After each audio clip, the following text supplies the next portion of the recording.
Chapter 12:16. You retreat first. Leave this to me. Lisa turned around and left first.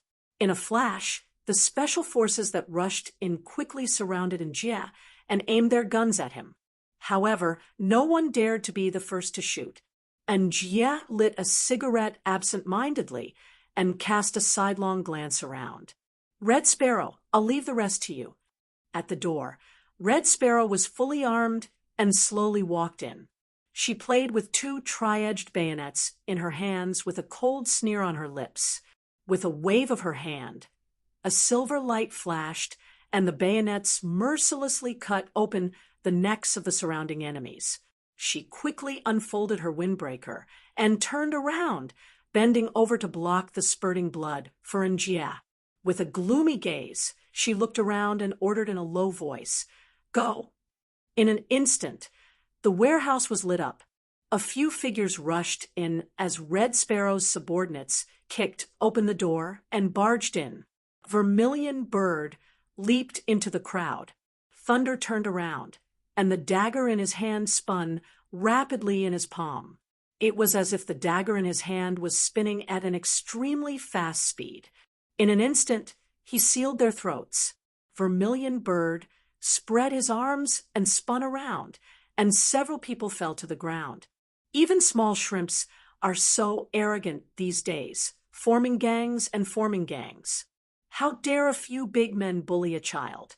You made me waste my vacation on you. And Jia threw a left hook and knocked down two men.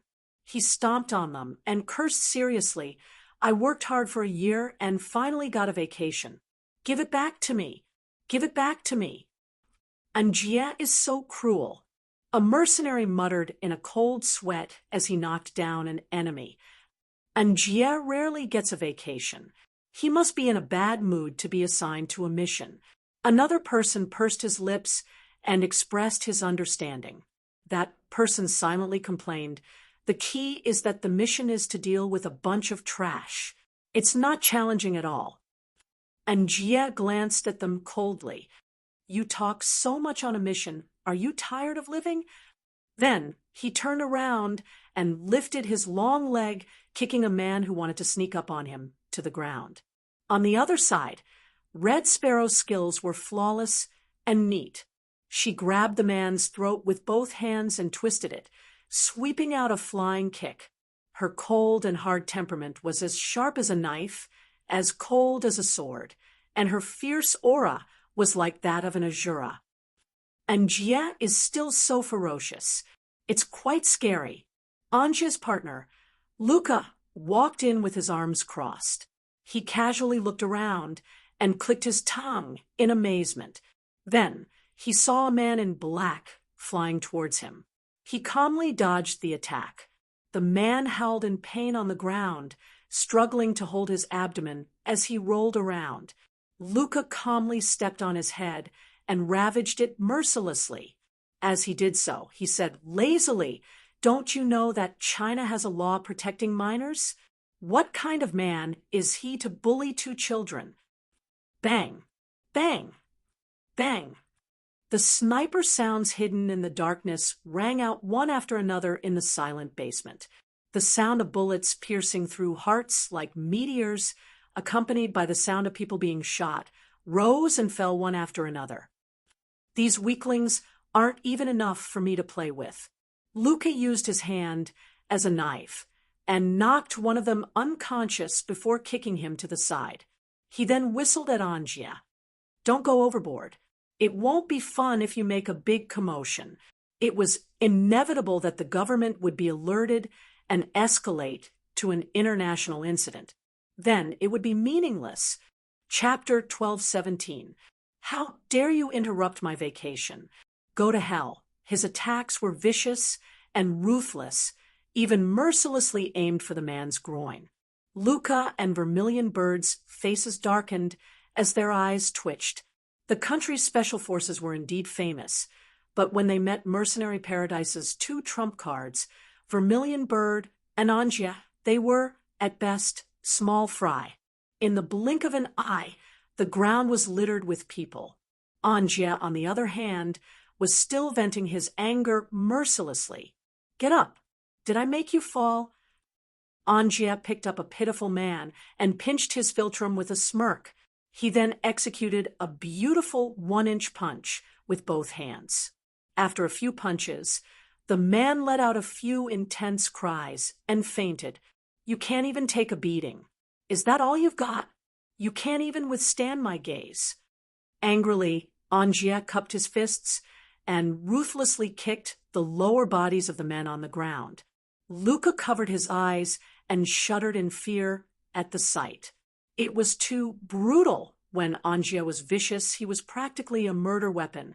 Hence, when Vermilion Bird and Angia's other team arrived at the scene, they had already cleaned up the place. The people had already been cleaned up, and those who remained were either dead or injured. It was a tragic sight. Everyone's eyes twitched violently. Could it be that they rushed here, fully armed, just to collect the corpses? Equals. It seemed that the corpse collecting team, had nothing to do with this. "Where's Yun Tianyu?" Luca walked over and asked Angia. Angia replied, "Lisa covered them as they left. We'll gather at the bridge entrance in 20 minutes. Then, let's leave too. Lisa covered you and Mui Chen as they got into a car." Mui Chen's heart was slightly at ease when he got into the back seat. He raised his head and asked quizzically, who is this girl?" Lisa glanced at him from the corner of her eyes, her gaze cold. Along the way, she kept a cold face and did not say a word. If not for her flesh and blood and the warmth of her body reminding him that she was a living person, Mu Yichen would really doubt whether she was a human or a robot. Yu said, "This is my bodyguard." "Death guard." Mu Yichen's eyes twitched. He naturally understood what a death guard was. Most of the death guards were assassins and mercenaries who secretly protected their employers. If necessary, they would even sacrifice their lives. It was a rather cruel profession. However, he never thought that this girl would be a death guard. She was still so young. Mu Yichen would not have believed that such a young child could become a death guard if he had not seen her terrifying skills with his own eyes. Mu Yichen looked at her with a complicated expression before shifting his gaze to Yun Tianyu. There were too many mysterious things about his younger brother. He wanted to probe further, but he could only wait patiently for the day when Yun Tianyu would confess his identity to him. But now, he could not wait any longer. Hence, Mu Yichen said in a deep voice, Yu, there's something that I want you to give me an answer to when we get home." "What answer?" "Your identity." Yu was stunned. He turned to look at him with a slightly changed expression. "Okay." Yu pursed his lips. "I'll tell you when we get home." He originally intended to be frank with Mu Yichen when they got home. Mu Yichen's heart warmed as he smiled at him. However, in the next second, there was a dong sound, and a strange sound came from the back of the car. Chapter 12:18. Swish, swish. 2 sounds were heard. Another 2 bullets pierced through the air and hit the glass, leaving 2 bullet holes. "There's a chase from behind." Mu Yichen was startled and quickly ordered, "Step on the accelerator." The chauffeur stepped on the accelerator at his command. Mu Yichen knocked on the glass and coldly ordered, "The glass isn't bulletproof. Get down." He reached out to press Yun Tianyu's head down and protected him in his arms. Lisa, who was sitting in the front passenger seat, rolled down the window and glanced behind her. There were 4 to 5 military vehicles chasing after them. Bullets kept flying toward them. Lisa nimbly dodged one, and a bullet hit the rearview mirror, shattering it instantly. Lisa shielded her eyes with her hand to prevent the glass from splashing into her eyes. She turned her head and spoke in a cold voice, which was rare for her. "Step on the accelerator." Her childish voice was at odds with her cold temperament. Lisa did not dare to relax for a moment. She took out a pistol from her waist belt and waited. She hooked her earpiece and shouted, "Vermilion bird, vermilion bird." After a while, Vermilion Bird's short reply came through the earpiece. "Got it," Lisa coldly said. "We're being chased. Quickly come to our aid." "Got it." The car sped along. She stepped on the accelerator, and the car sped along the mountain road.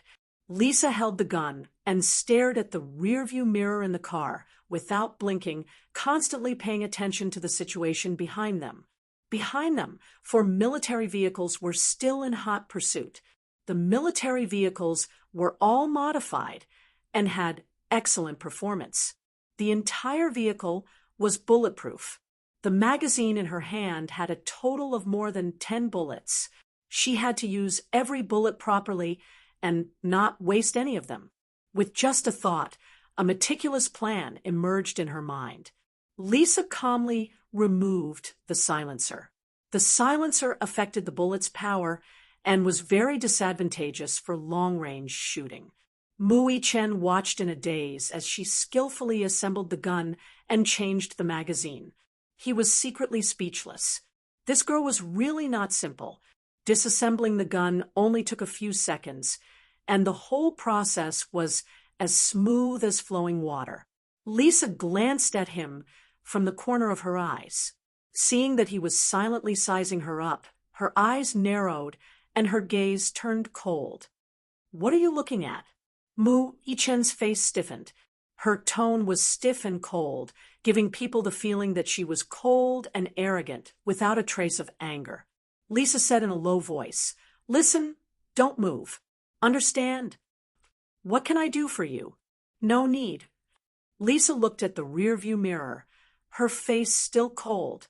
She said concisely, "I can handle it alone." She was a woman of few words. If she could express something with one word, she would never use two. The car drove onto the main road. Behind them, 5 cars were following closely behind. Although they had stepped on the accelerator to the maximum, the cars behind them were still following closely, and the distance between them was constantly shortening. Whoosh, whoosh, whoosh, ding, ding, dang, dang. Rows of bullets hit the car door, causing smoke to rise. It was like a death warrant from hell. It was 5 off-road jeeps. Lisa blinked, and the detailed structure of the car instantly appeared in her mind. The driver increased the gear again, stepped on the accelerator, and drove the car to the maximum speed. Fortunately, the car's performance was not bad. At 8,000 revolutions per minute, the car speed was more than 200 kilometers per hour. It sped all the way. In the biting wind, the scenery outside the window flashed by. 6 cars were chasing each other on the spacious mountain road. It was like a scene from a blockbuster movie. Chapter 1219. Yu was protected in Mui Chen's arms, so he could not see the intense chase behind the car. However, he could hear the roaring sound of the car engine. Whoosh! Lisa was about to shoot when a bullet broke the window at the back of the car. Clang! The glass shattered, and the debris splashed onto Mui Chen's body. The broken glass scratched Mui Chen's neck and left a trace of blood. Mui Chen instinctively hugged Yu tighter. "Brother," Yu grabbed Mui Chen's clothes worriedly. Mui Chen smiled comfortingly and gently stroked the back of his head. "Don't be afraid, Yu. I won't let anything happen to you. Okay?" Yu responded in a low voice.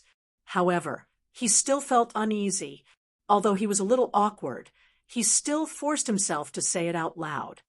"Stupid brother, I don't want anything to happen to you either." Mu Yichen was stunned. His heart melted, and he unconsciously smiled.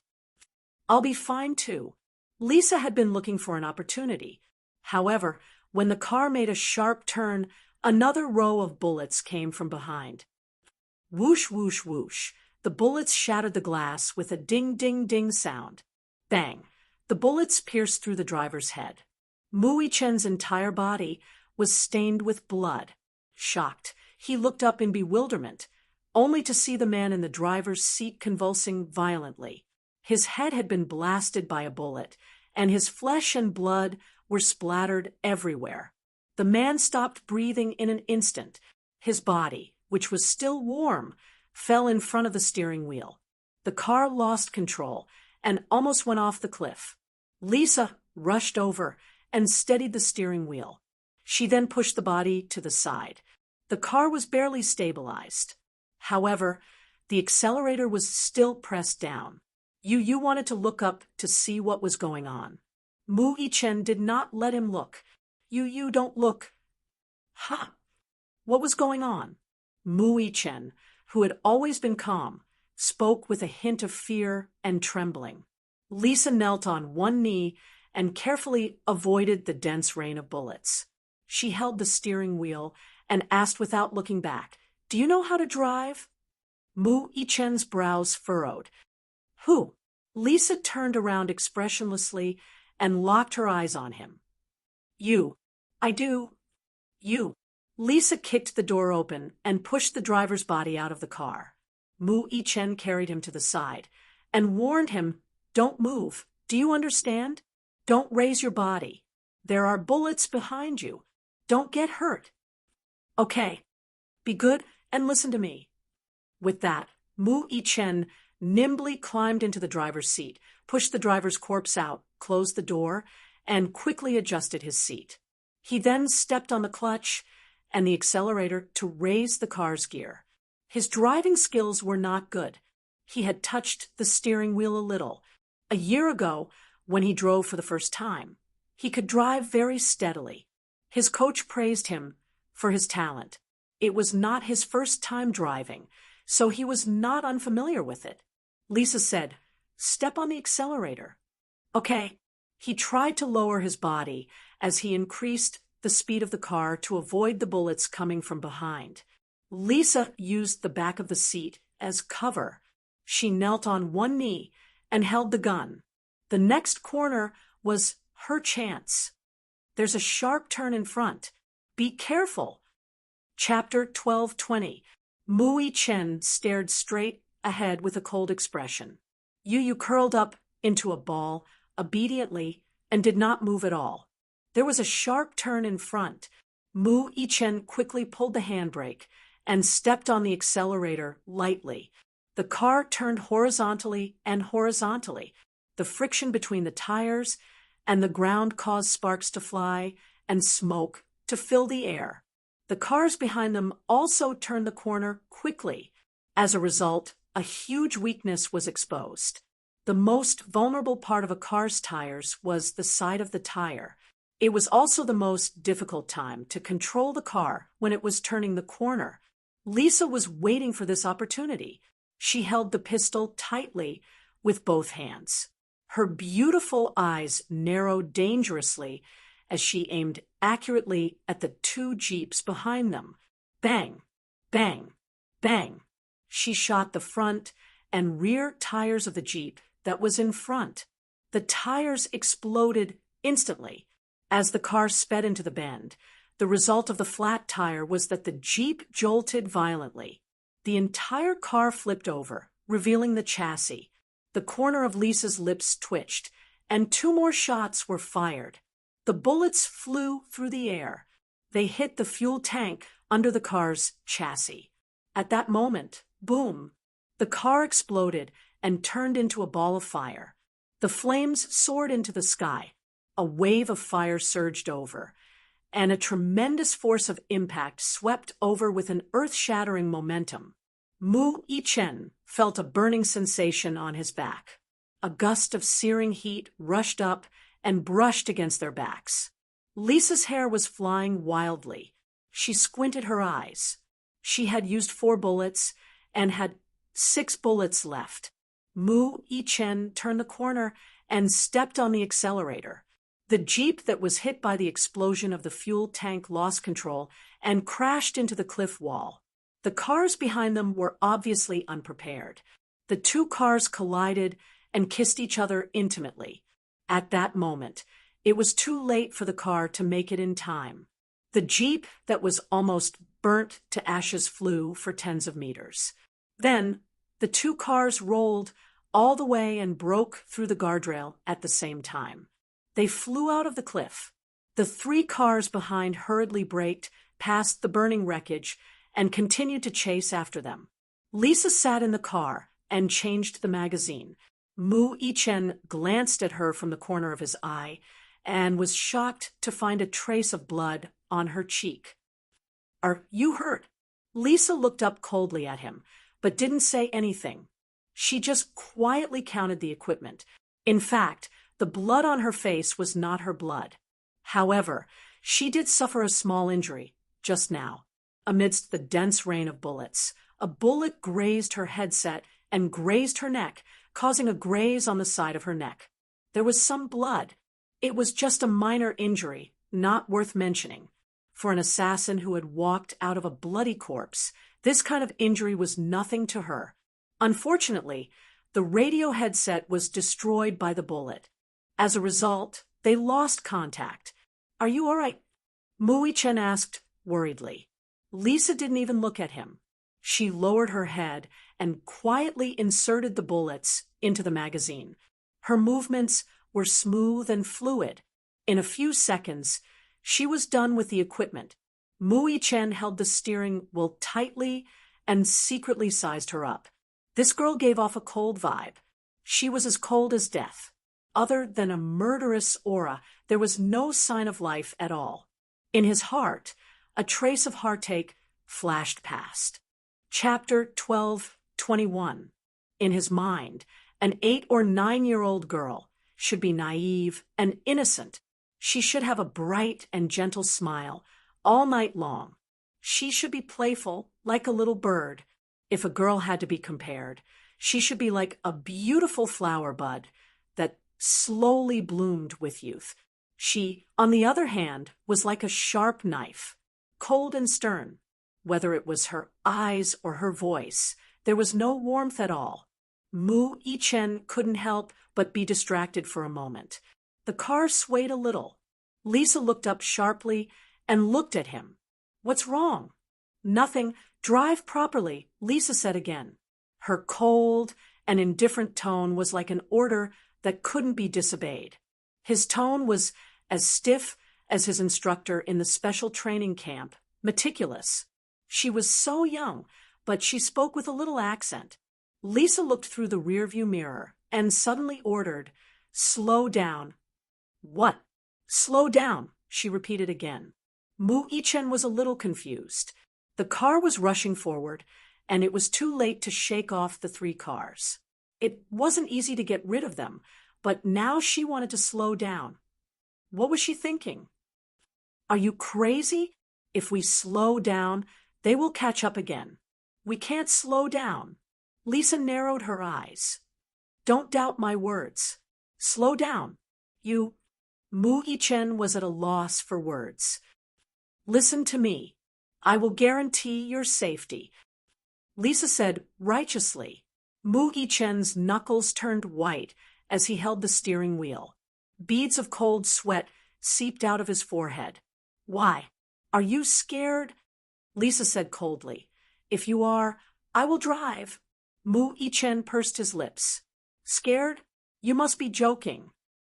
He was born in the military and had experienced life and death situations. Why would he be scared? Yu suddenly said, "Brother, I believe her. We will listen to her." Yu's thoughts were simple, although Mu Yichen and Lisa had undergone hellish training. The 2 of them were different.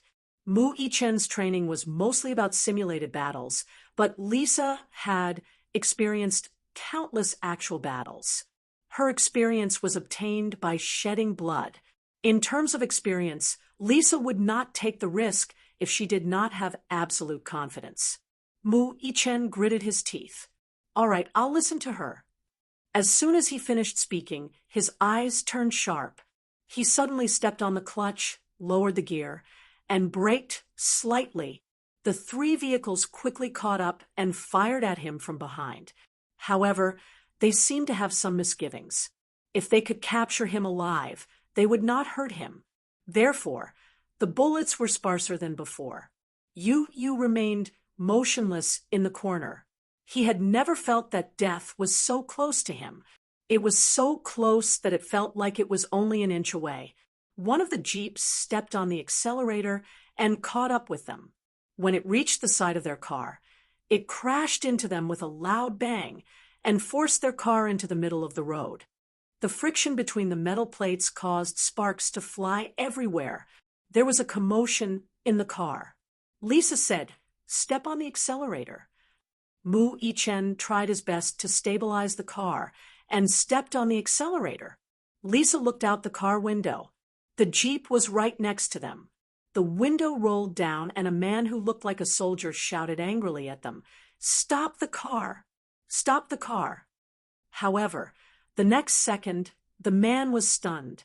The car that they had chased for so long without being able to catch up with was actually driven by a 7- or 8-year-old child. They were dealt a heavy blow. Chapter 1222. So powerful. Hit him. Lisa said. Mu Yichen quickly turned the steering wheel and hit the Jeep.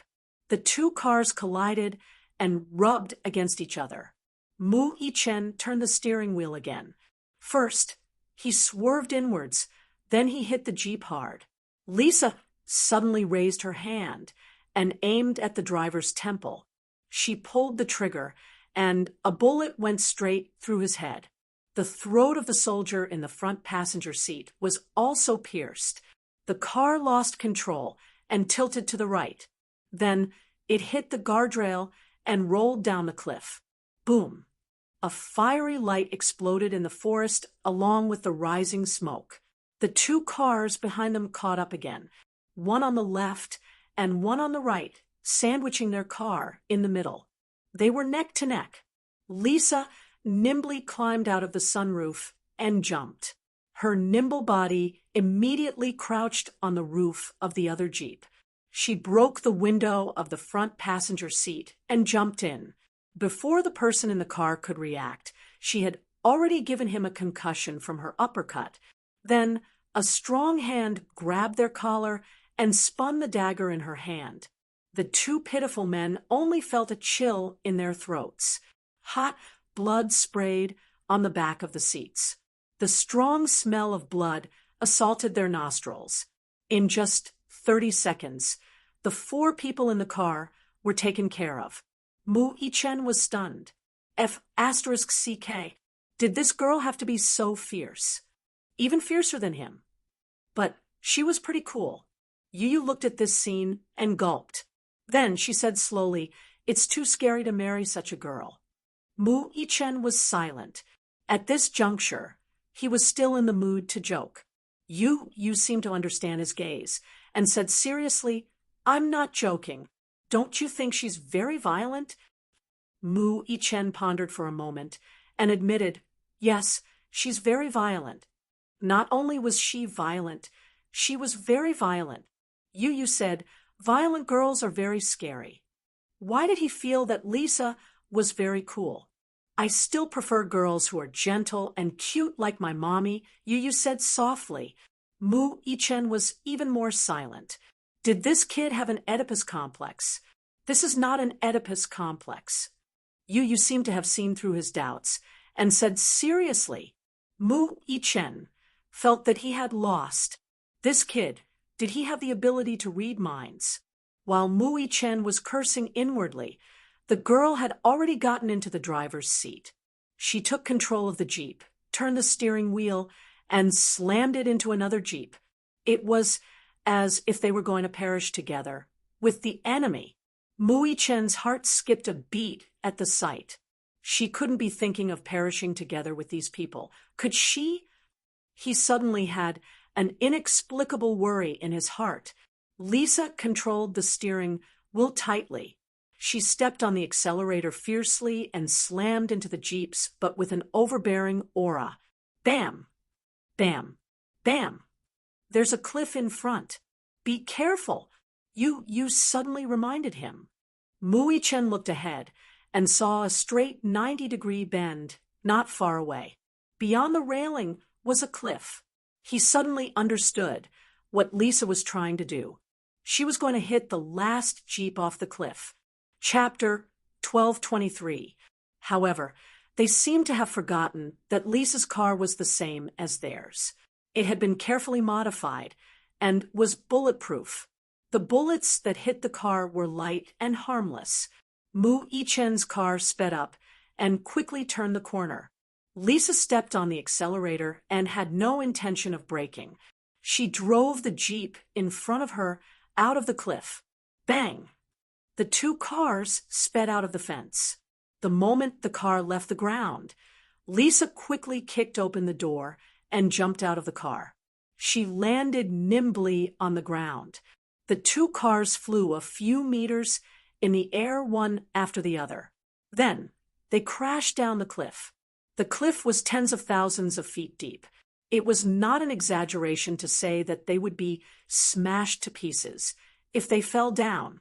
A few seconds later, there was an earth-shattering explosion from the depths of the cliff. The fire almost lit up the entire valley.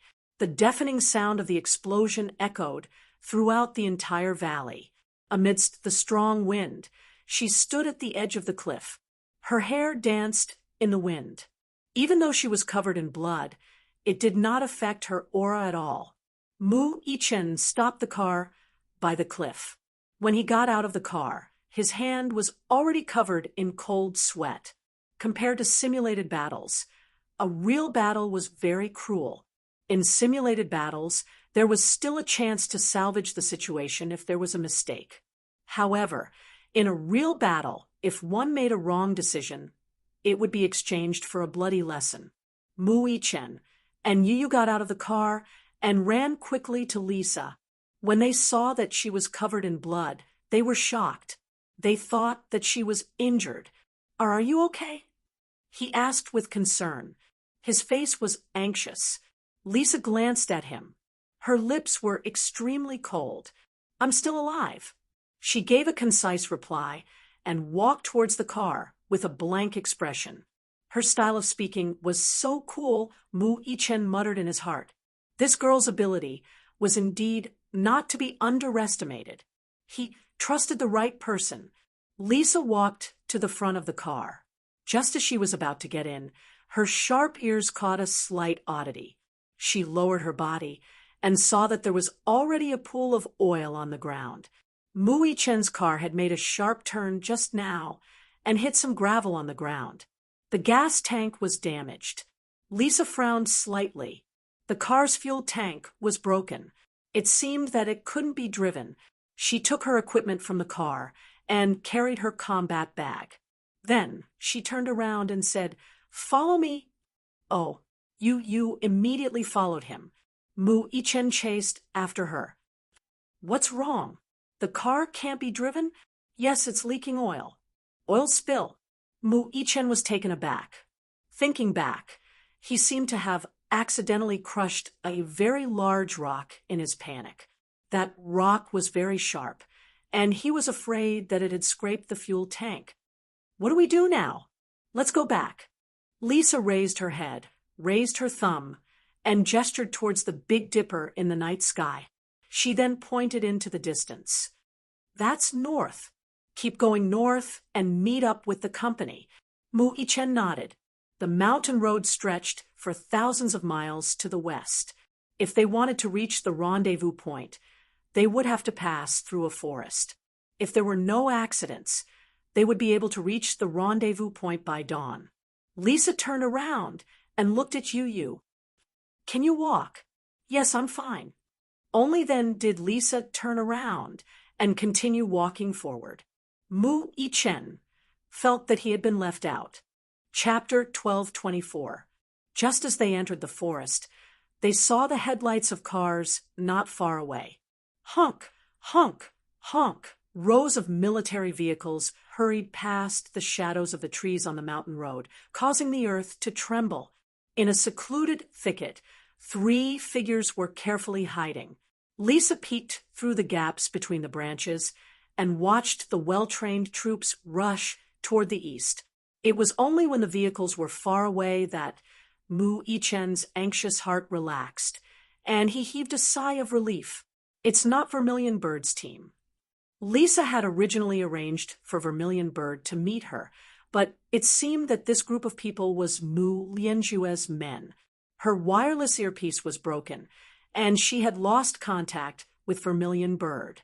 It seemed that she could only rely on herself to reach the rendezvous point. She turned her face, and her thin lips inadvertently brushed across Mu Yichen's fair cheeks. Startled, Lisa looked up, only to see Mu Yichen looking at her calmly. She could not help pursing her lips. The two of them were very close, intimately clinging to each other. Lisa could even clearly hear his scorching heartbeat in his chest. Every beat was powerful.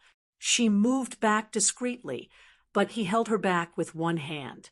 She could not move an inch. "Be careful." The leaves rustled in the wind. The last car passed through the mountain path and gradually disappeared into the distance. Everything returned to normal. What followed was a deathly silence. No one had the tacit understanding to break this silence. Mu Yichen's lips curled up slightly as a sharp dagger was pressed against his waist. Lisa coldly ordered, "Let go of me." She was not used to being touched by anyone, not even a finger. This was her taboo. To Lisa, her only target of protection was Yun Tianyu. Other than Yu, others were not within her scope of protection. Mu Yichen could not help but smile. "So fierce? If I don't let go, will you really take action?" Lisa did not deny it. "I don't deny that I have such a plan." "All right, why don't we give it a try?" Mu Yichen's hand, which was on her back, suddenly pressed down on her waist. Lisa was caught off guard and threw herself into his arms. She used all her strength to press down on his body. The side of the forest was a high slope, and the two of them rolled down the slope.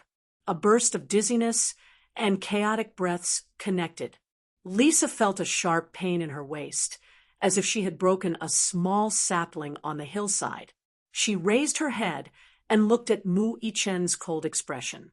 She watched as his expression gradually changed from cold to playful. A sense of dizziness followed, and the two of them were still rolling on the hillside. Lisa tried to push him away, but it was futile. With a low gasp, Lisa quickly grabbed the root of a small tree and came to a stop with much difficulty. Lisa's eyes flashed. With a carp flip, she sat on top of him and gripped his throat tightly. With a spit, she spat out the grass in her mouth and coldly said, "Do you want to die?" Yu walked down the hill and glanced at the two helplessly. "You two have such good stamina. Even now, you still have the leisure to flirt. Equals. His words would not stop until they shocked everyone to death. "Lisa, Mu Yichen, don't waste your energy. Otherwise, you won't be able to walk out of this forest tonight." Chapter 1225. Yu's physique had always been weak. After walking down the hill, he started to pant. He did not exercise much, as he had spent most of his time in the hospital when he was young. Although his health had improved, he did not have many opportunities to exercise outside. When Lisa saw that he was panting, she squatted down and said, "Come up." You walked around her. "It's okay, I can walk on my own." Lisa did not say anything. She walked in front of him, blocked him, and carried him up in a princess carry. Yu. Lisa was a head taller than Yu, and her physique was also more muscular than his. Her arms were well-proportioned and beautiful, having been trained in over 100 battles. In addition, Yu was skinny. Even if she carried him in her arms, she did not feel tired at all. Yu was angry. "What are you doing?" "You're tired. Put me down." Yu kicked his legs angrily. Lisa stared at him. "Don't mess around." Mu Yichen chuckled behind them. Yu was even more annoyed. He glared at him. "What are you laughing at?" "Nothing." Mu Yichen held back his laughter and followed behind him. His eyes were gentle. The moonlight covered the ground with a layer of frost. The night was getting darker, and the temperature suddenly dropped.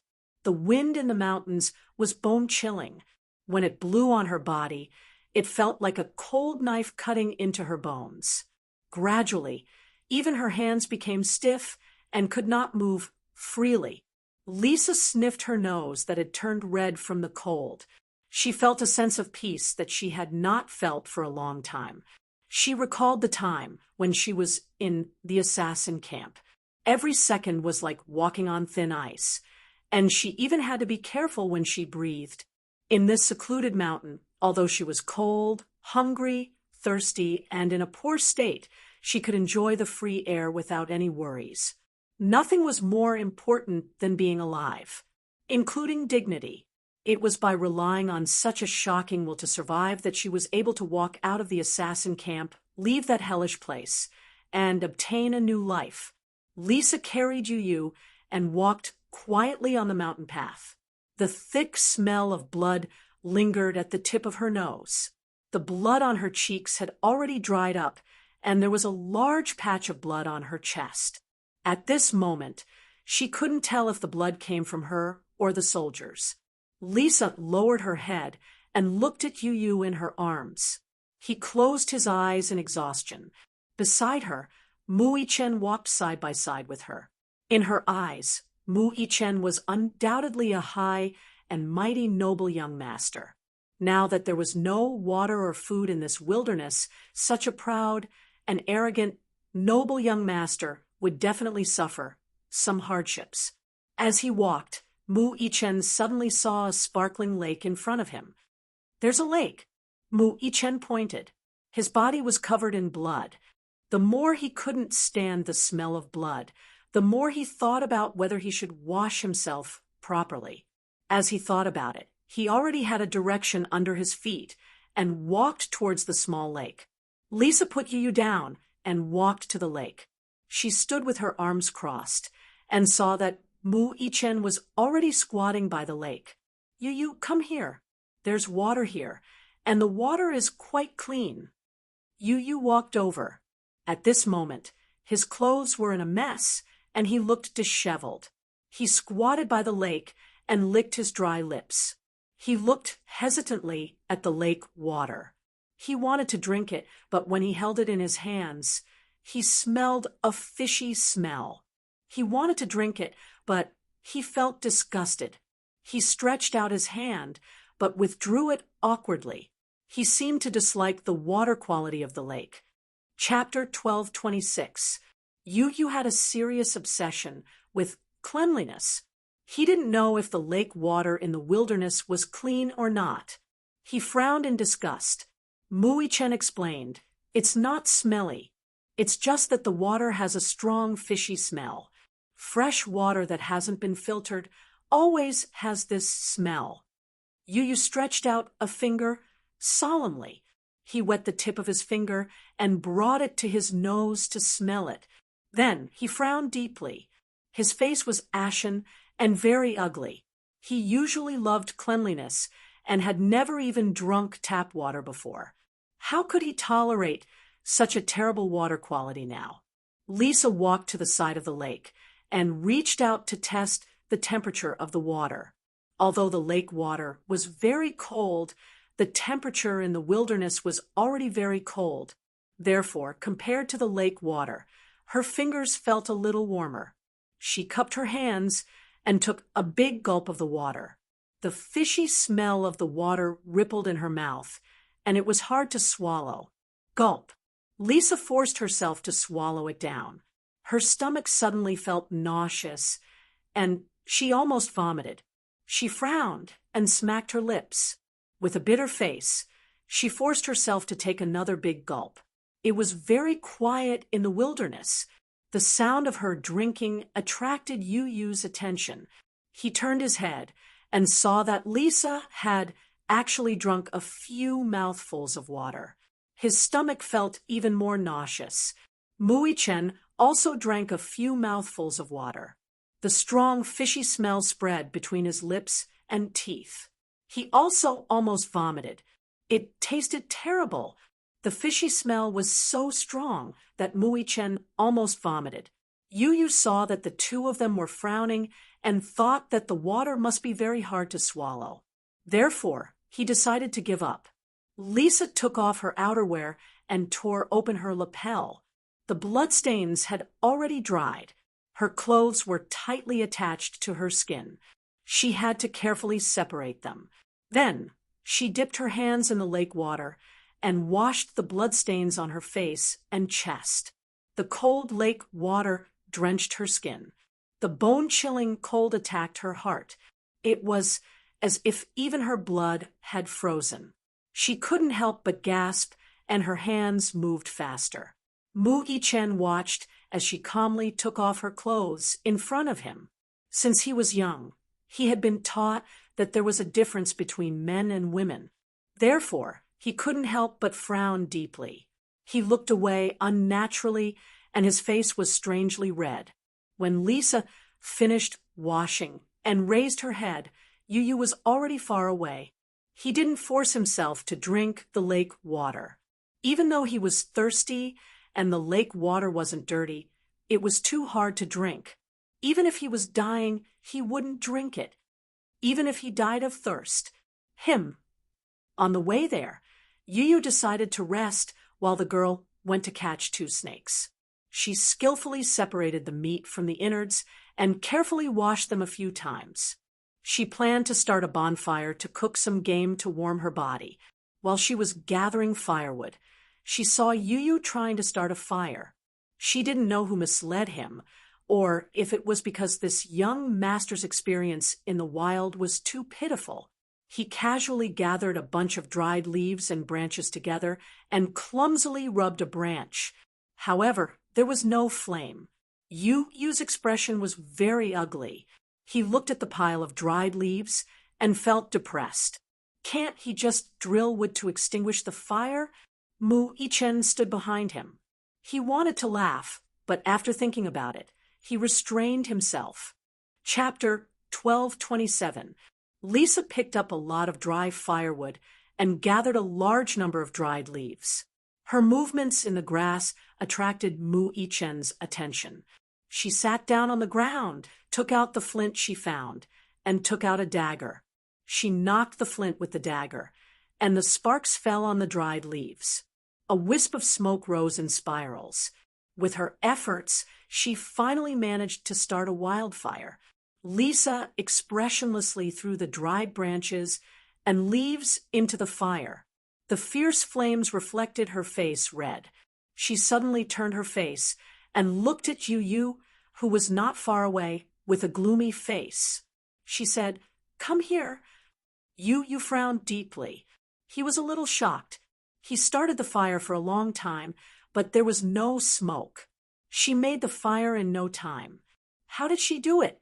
Lisa skillfully skewered the snake meat and put it on the fire. She broke a few pieces of dry firewood and threw them into the flames. She said expressionlessly, "Rest for a while. We'll be on our way." Yu was stunned. He frowned, stood up, and sat down by the fire. Lisa turned the snake meat on the fire again and sniffed it gently. She could already smell the tempting fragrance. Her expression was calm without any ripples. The flickering flames were reflected in her deep eyes, and the red light flickered. Although the environment was so dangerous, there was no trace of a child's timidity in her fierce eyes. Her face was gloomy and steady, and her lips were cold and arrogant. There was no gentleness in her expression. Mu Yichen saw that her movements were swift. It seemed that she had a lot of experience in surviving in the wild. In fact, Lisa had experienced even more perilous environments than this and had survived them. When she was chased by the enemy army during a mission, she was forced into a dead end and had to escape into the Amazon jungle. In order to avoid being chased, she had to choose the most dangerous and tricky path. There were several times when she almost died in the snake's mouth. Who could understand the fear and trepidation of desperately moving through the jungle filled with the smell of poisonous insects and scorpions? Who could understand the hesitation and despair of curling up in the darkest corner and forcefully swallowing all the painful whimpers into the stomach? This kind of painful tempering had been exchanged for her outstanding skills. Lisa suddenly stood up and threw the leaf bag with the snake meat in front of Mui-chen. And you, she said coldly, eat it. I'm not eating it. Then rest for a while. We'll be on our way. Lisa turned and returned to the fire. After a pause, she said, there are fierce beasts in the forest. We can't stay long. She was exhausted physically and mentally and physically. Camouflage of the night. The night wind in the mountain forest was sharp and bone-piercing. Wolf howls could be heard from afar from time to time.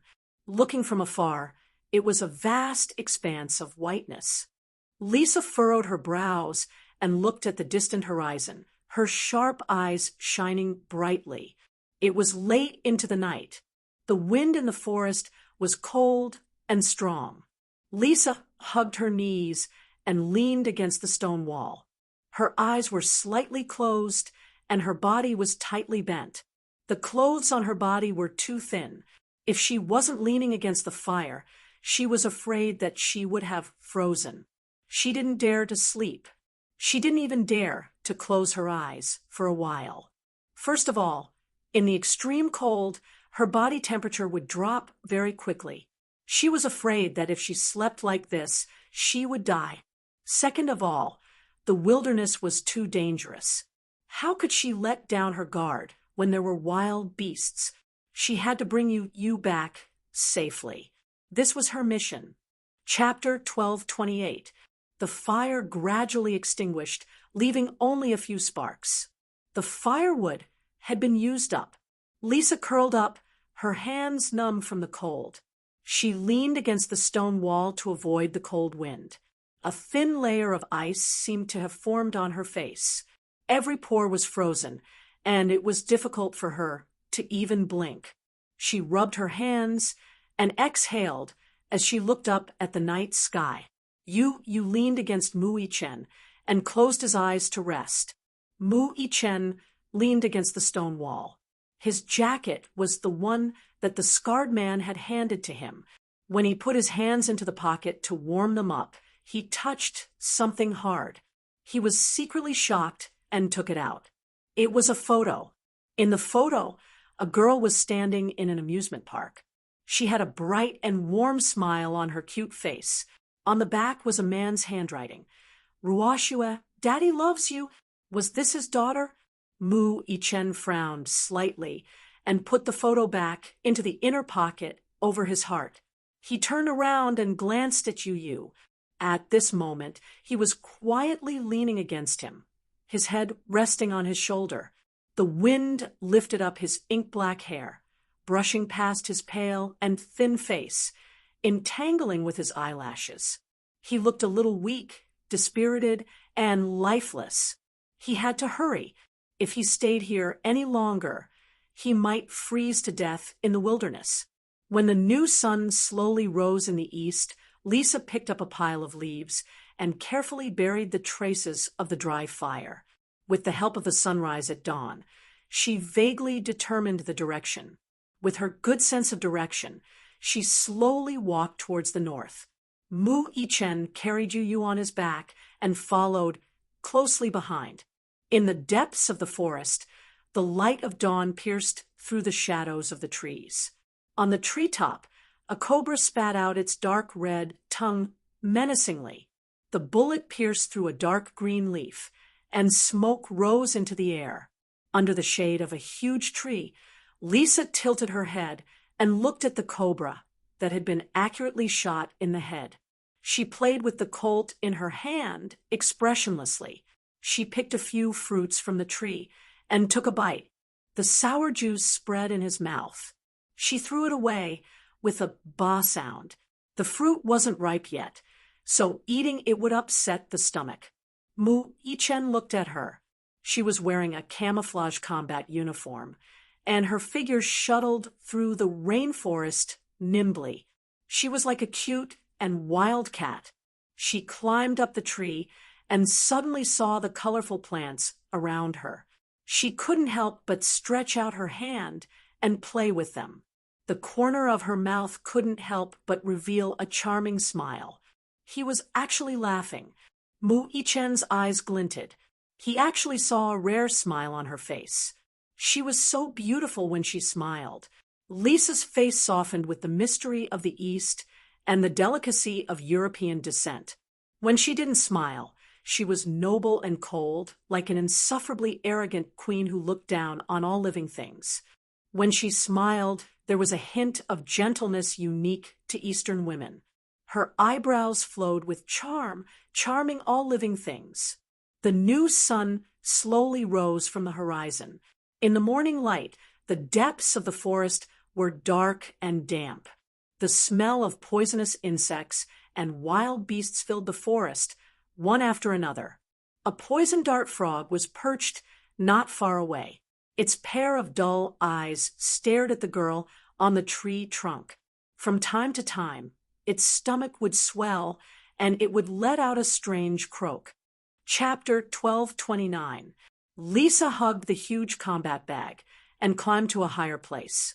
The smell of the wild was humid and pungent. Mist lingered around the lake. A spearhead viper was coiled on a branch, and its heavy weight made the branch droop. It seemed to have smelled something tempting. It raised its triangular head high, and its vertical pupils focused, gathering a bloodthirsty, murderous aura. A dark streak of shadow rushed over. Lisa quickly waved her hand and grabbed the spearhead viper's throat. She raised her eyebrows slightly, as if she was very dissatisfied with its sneak attack.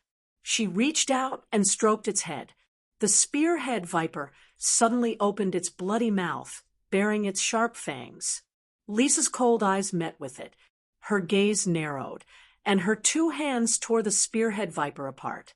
Blood and flesh splattered on the ground, and the corpse was thrown heavily into the grass. A group of ants was ready to move, and they gathered around the body of the spearhead viper. She picked a few ripe wild fruits from the tree and handed them to Mu Yichen. And you, eat. Mu Yichen glanced at her and then took the fruit from her hand. He wiped the dew and mud on the fruit on his clothes and took a bite. It was sour, bitter, and astringent. He frowned. Yu also took a bite and closed his eyes because of the sourness. The taste was really indescribable. Lisa sat beside him, picked up a wild fruit, and took a bite. She swallowed it calmly. Her body was exhausted, and her stomach was already empty due to the high-intensity battle. So she had to pick some wild fruits along the way to fill her stomach. "What time is it now?" You asked. Lisa looked up at the sky and then said, 5 o'clock in the morning. "Let's continue." You stood up. "We have to get back before 10 o'clock. I'll carry you." Mu Yichen walked forward and said. You waved his hand. "No need. I can walk by myself." As he spoke, he stubbornly propped up his tired body and walked in front. Mu Yichen's heart ached. He hurriedly walked forward and carefully protected him. In the hospital ward, Mu Wanru was shot in the abdomen. After emergency treatment, she was transferred to the ward for observation. Only then was she out of danger. At this moment, she was lying quietly on the bed, with tubes all over her body. Her face was sickly pale, and she was still unconscious. At dawn, her eyelids trembled, and she finally woke up. However, the moment he woke up and opened his eyes, he was shocked by a black shadow sitting on the edge of the bed. That black shadow sat silently by the bed with his back to the window. Against the light, she couldn't see his face at all. She could only feel the cold air emitting from his body. Mu Wanru screamed in shock, breaking the long silence in the ward. In the next second, the lights flickered and the ward lit up. Mu Lianjue's expressionless face came into view. When she finally saw who was sitting on the edge of the bed, her face twitched violently. She finally heaved a sigh of relief, but she was still frightened by his gloomy face. Her heart skipped a beat, and she felt a little suffocated.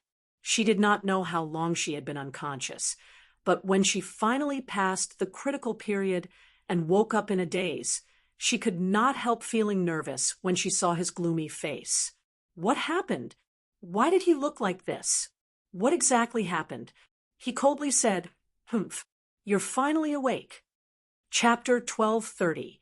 Fortunately, Mu Yichen was distracted for a split second and opened fire. The bullet penetrated her abdomen, but even so, it almost took her life. Mu Wanru's whitewashed lips trembled.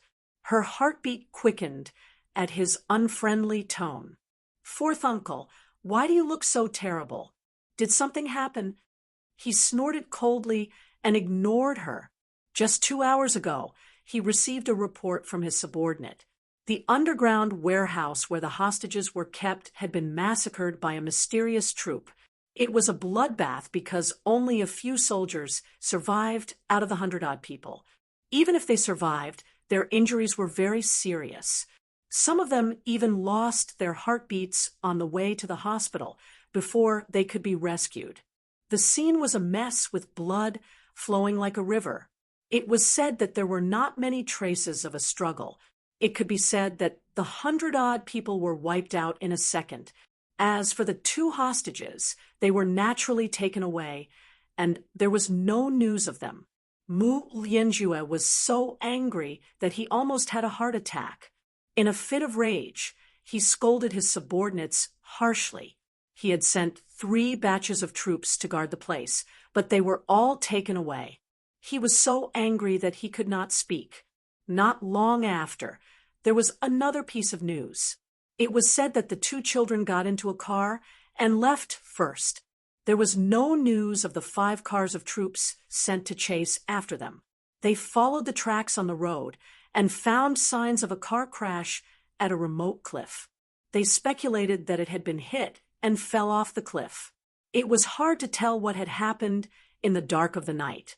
They only knew that the battles seemed to be fierce along the way, but the 2 children were nowhere to be seen.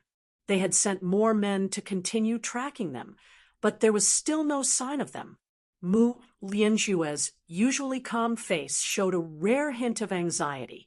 He was burning with anxiety. These 2 children were the biggest bargaining chips in his hands. If he lost these 2 chess pieces, it could be said that he had lost everything. Life or death depended on a single thought. Mu Lianjue's posture, as if he were facing a formidable enemy, startled Mu Wanru. She leaned forward slightly and was about to ask him how things were going when the slight movement affected the wound on her abdomen, causing her to grimace in pain. However, he suddenly thought of something. Mu Wanru was startled, and her hand slowly moved to her lower abdomen. It was extremely flat. Moreover, the sharp pain from her stomach caused her expression to change drastically. What happened? She gently placed her palm on her abdomen, but she could no longer feel the new life jumping around. In the past, when she touched her belly, she could feel the little life inside. But now, it was like a dead pool of water without any response. Where's the child? Could it be child? A look of panic suddenly flashed across Mu Wanru's face. She was so anxious that she couldn't sit still. Mu Lianjue glanced at her and knew what she was thinking. He expressionlessly asked, "Children? It's gone. The child is gone." Mu Wanru was stunned as if she had been struck by lightning. "Yes, not only the child, but your womb has also been removed. In order to save her, the doctor had no choice but to remove her uterus. Of course, the child was miscarried." Mu Wanru's eyes widened in shock. Her whole face had a strange feeling of emptiness. It was so hard to get the chance to be a mother, but now it was gone. Chapter 1231. Ha ha! She suddenly let out a few dry laughs. In her lifeless eyes there was a bit of grief, a bit of sorrow, but more than that, there was a boundless darkness. As she laughed, her laughter turned into sobs. She clutched her clothes tightly as bean-sized tears rolled down her cheeks uncontrollably. For some reason, when Mu Wanru found out that the child in her womb was gone, her heart sank. When she first found out that she was pregnant, she hated the new life in her womb so much that she could not wait for it to disappear without a trace. She did not like this child. Because this child could not bring her any benefits, she hated this new life that came out of nowhere. However, for the past 2 months, she could feel that the little life in her womb was growing tenaciously. How magical was this? Subconsciously, a trace of maternal instinct was awakened. She was no longer thinking of strangling this miracle of life in her belly. She wanted to give birth to this child and keep it. She wanted to keep her and Aaron's bloodline and raise them. At that time, she suddenly realized that she more or less had some feelings for Aaron. At least after Aaron was assassinated by Mu Lianjue, she hid under the blanket and cried bitterly for a few nights because of this matter. Now that she found out that the child was gone, she felt as if all the strength in her body had been sucked out. All of a sudden, she understood how Yun Shishir felt. The child in her womb had once stimulated her maternal instinct. However, the moment she lost her child, that heart-wrenching pain made her instantly understand what kind of state Yun Shishir was in as a mother. It must be very painful. It must be even more painful than her. She finally understood what it was like to be a mother. Sometimes people could be so cheap. When they had it, they did not know how to cherish it. Once they lost it, they regretted it. When they wanted to cherish it, there was no chance at all. Why? Why do you care about that bastard in your womb? Mu Lianjue sneered as soon as he said that. Haven't you always wanted to abort this child?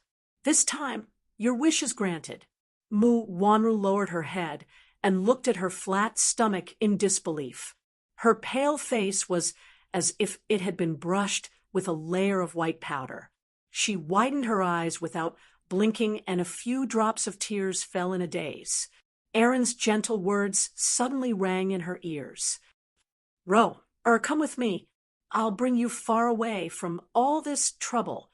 Memories flashed before her eyes like a revolving lantern. She opened her eyes. Aaron seemed to be standing in front of her and slowly spreading his palm to her. Don't worry. I'll work very hard to earn money to support the family. Wanru, the child in your womb is our child. I'm willing to acknowledge it. I'm deep in my heart. What about you? Are you willing to give birth to him? Chapter 1232.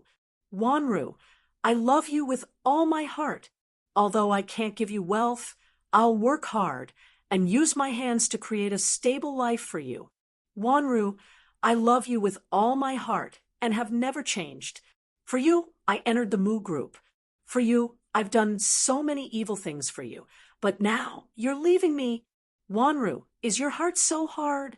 Aaron's affectionate eyes were still lingering in front of her. However, in the next second, the scene of him falling to the wall and dying after being shot flashed across her mind. She suddenly broke down and covered her eyes, wailing loudly, "Ah, don't die." A voice in her heart screamed in despair. "Aaron, don't die. Don't leave me." She curled her body into a ball all of a sudden and started crying in despair and helplessness. Only now did she suddenly realize that she was wrong. So completely wrong. She should not have pushed him away back then. She should have listened to him then. She did not want wealth, nor did she want to worry about food and clothing. She really did not want to live such a frightening life anymore. Looking back, her life was neither long nor short, but it seemed that Alan was the only one who truly loved her and protected her without any complaints or regrets. When they were at the welfare center, the children loved her because she shared her snacks and clothes with them. When they returned to the Mu family, Mu Sheng doted on her because she had stolen Yun Shishir's identity. All along, she had been an imposter. If not for this identity, why would he dote on her so much? Aaron, on the other hand, was willing to sacrifice silently for her. He even wanted to bring her far away from trouble and escape far away. At that time, he said to her, "I'll bring you away. Let's leave this place and live an ordinary life. Even if we don't have great wealth, I'll do my best for your happiness." However, she missed out on such a man who was so devoted to her. At that time, she was greedy for wealth and glory. At that point, she had nowhere to retreat and could not let go. She was indignant, so she did not listen to his advice at all. With so many opportunities, she was perhaps only one step away from happiness. What about now? She was so tired all the time. He was trembling with fear and trepidation. She didn't want to live like this anymore. But now, it was too late for regrets.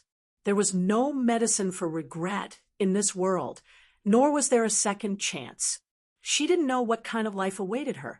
Did Mu Sheng see through her identity? Knowing that she had colluded with Mu Lianjue to poison his medicine and kept the truth from him for years, he must hate her. She was more afraid that he would be disappointed in her than hate her. Mu Sheng had always treated her as his own daughter, yet she had plotted against him out of greed for wealth and glory. God, she was really ruthless. Now, she really felt like she had fallen into a bottomless abyss. The child was gone, and her life was in Mu Lianjue's hands. Her life was in danger. She suddenly yearned for an ordinary life. Even if she didn't have power or wealth, if she could have a man who loved her and a warm little family, it seemed so extravagant to her now. She clearly had a chance. She also once had a man who loved her deeply, without any complaints or regrets. Chapter 12:33.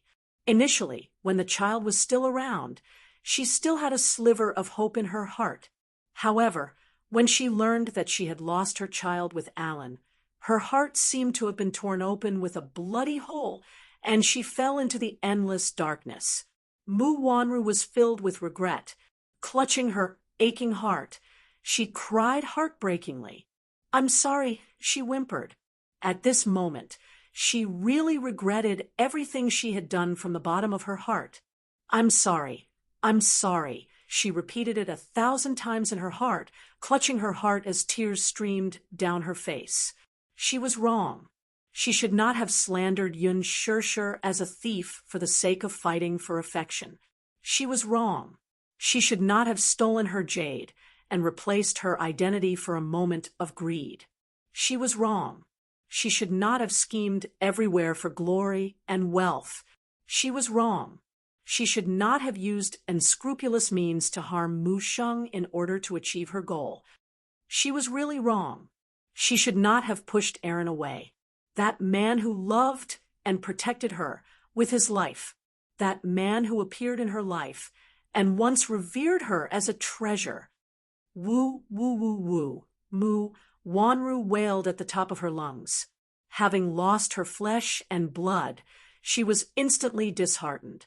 It was as if her entire life was bleak. Even breathing was so tiring. Mu Lianjue was frustrated. "What are you crying for? What's there to cry for? Didn't you always not want this child? Isn't it just as you wished now?" Mu Wanru looked up with reddened eyes. Her lips trembled violently as she shook her head, unable to utter a coherent sentence. Woo, woo, woo. She only cared about crying. She was so sad that she was like an orphan abandoned by the world. Mu Lianjue was so upset that his phone rang at the wrong time.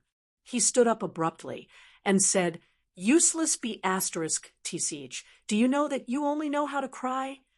My plan has been ruined by you." "What?" "Those 2 children have been kidnapped."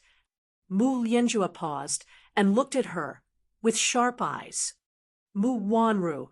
"Oh, Mu Wanru, my great cause has been ruined by you." Mu Wanru was stunned, but it was as if something had suddenly burst out from her heart. Her face paled, and she smiled miserably in relief. He. Lunatic. Mu Lianjue swung his arm and left. Mu Wanru looked out of the window expressionlessly. There seemed to be something burning in her heart, turning into a pile of withered ashes. There was no trace of life on her face. Alan, I was wrong. Her eyes were empty as she muttered, "What glory and wealth? It's all fake, all fake.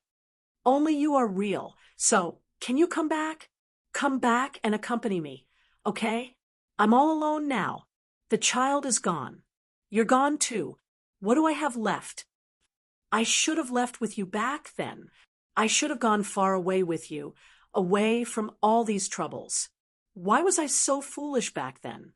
What's so good about glory and wealth?" Memories flew. When they first met in university, Alan stood in front of her with his head lowered and a hint of shyness on his face. "Hello, I'm Hani Min." Hani Min was his name. During her 4 years in university, he had always been by her side silently, protecting her without making a sound. Perhaps in his world, it was just as he said. Being by her side was the happiest thing in his life. Chapter 1234. After graduation, she joined Dishing Financial Group and became the head of the Human Resources Department. He also joined Mu Group and became Mu Yaja's special assistant. All this time, he only had eyes for her. Why was this man so stupid? Mu Wanru suddenly sat up straight and looked out of the window. It was dawn, and the sun was rising from the east. However, her heart was still trapped in the darkness and could not wake up. Her heart was really dead. There was no more life in it. Mu Wanru lowered her head with empty eyes. The tears in her eyes seemed to have dried up, and not a single drop would flow out. She suddenly became ruthless and pulled off the tubes, needles, and respirators on her body. Then she turned over and got off the bed. It was as if she could no longer feel pain. Even if her wound was affected and blood seeped out and flowed down her clothes all the way to her thighs, she seemed to be numb and could no longer feel the pain from her body. Mu Wanru stumbled a few steps, and her body swayed. She supported herself against the wall and slowly walked toward the washroom. She walked into the washroom and looked at the mirror. She looked haggard and disheveled, especially her eyes. There was no color of life in them. At that moment, she actually had some illusions in front of her eyes. In the mirror, Alan and her were facing each other. The tenderness on his handsome face almost made her fall into it. "Wanru, come with me, okay? Let's go far away together and live a happy and ordinary life, okay? Is that okay?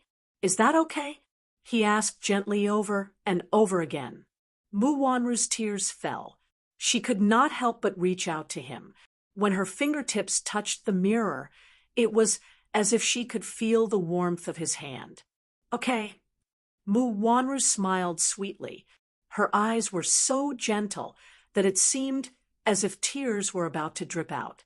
She suddenly put her face against the mirror, longingly, as if she was snuggling in his arms. Her weak voice could not help but murmur, "Alan, I was wrong. I really know that I was wrong. Don't leave me. I'm the one who hurt you. I'm sorry. Forgive me, okay?" Mu Wanru cried sadly. "Alan, I was wrong. Forgive me, okay? Take me away, okay?" "Fool." Alan smiled, his handsome eyes overflowing with soft light. "Give me your hand. I'll take you away. Don't be afraid. I will protect you forever." Mu Wanru smiled sadly. Her face finally regained some warmth as she nodded heavily. "Yes." Fourth Master. A few subordinates have sent news that the 2 children have not been found yet, but it is very likely that they have met with misfortune. "What do you mean?" Mu Lianjue narrowed his eyes and gripped the phone tightly. On the road where the child was kidnapped, there was a car accident. The oil tank leaked and exploded. When we arrived, The car had already fallen off the cliff. When we were salvaging the wreckage, we found traces of a chase along the road. He must have gone through a battle. The car fell off a cliff. Mu Lianjue's eyes widened in surprise. Yes. Then, what are the chances of the 2 children surviving? With a 0% chance of survival, the chances of survival are extremely slim. That area is surrounded by mountains. Once you fall off the cliff, there's no chance of survival. How can you be sure that they fell off the cliff? Even if they didn't fall off the cliff, they would have to pass through a forest where wild beasts roam. Plus, it's very cold in the middle of the night. The chances of survival are even slimmer. Chapter 1235. Mu Lianjue snorted. Whether they're dead or alive, hurry and find those 2 children. I want to see them, dead or alive. Yes, fourth master. He suddenly thought of something and asked, also, is there any news from the Mu family? No, fourth master. Mu Yaja doesn't seem to know about this and thinks that the children are in your hands. Very good.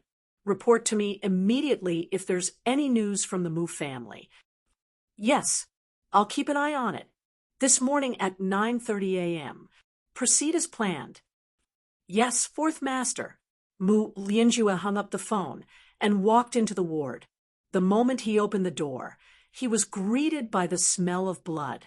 Frowning, he walked to the bed, but there was no one there.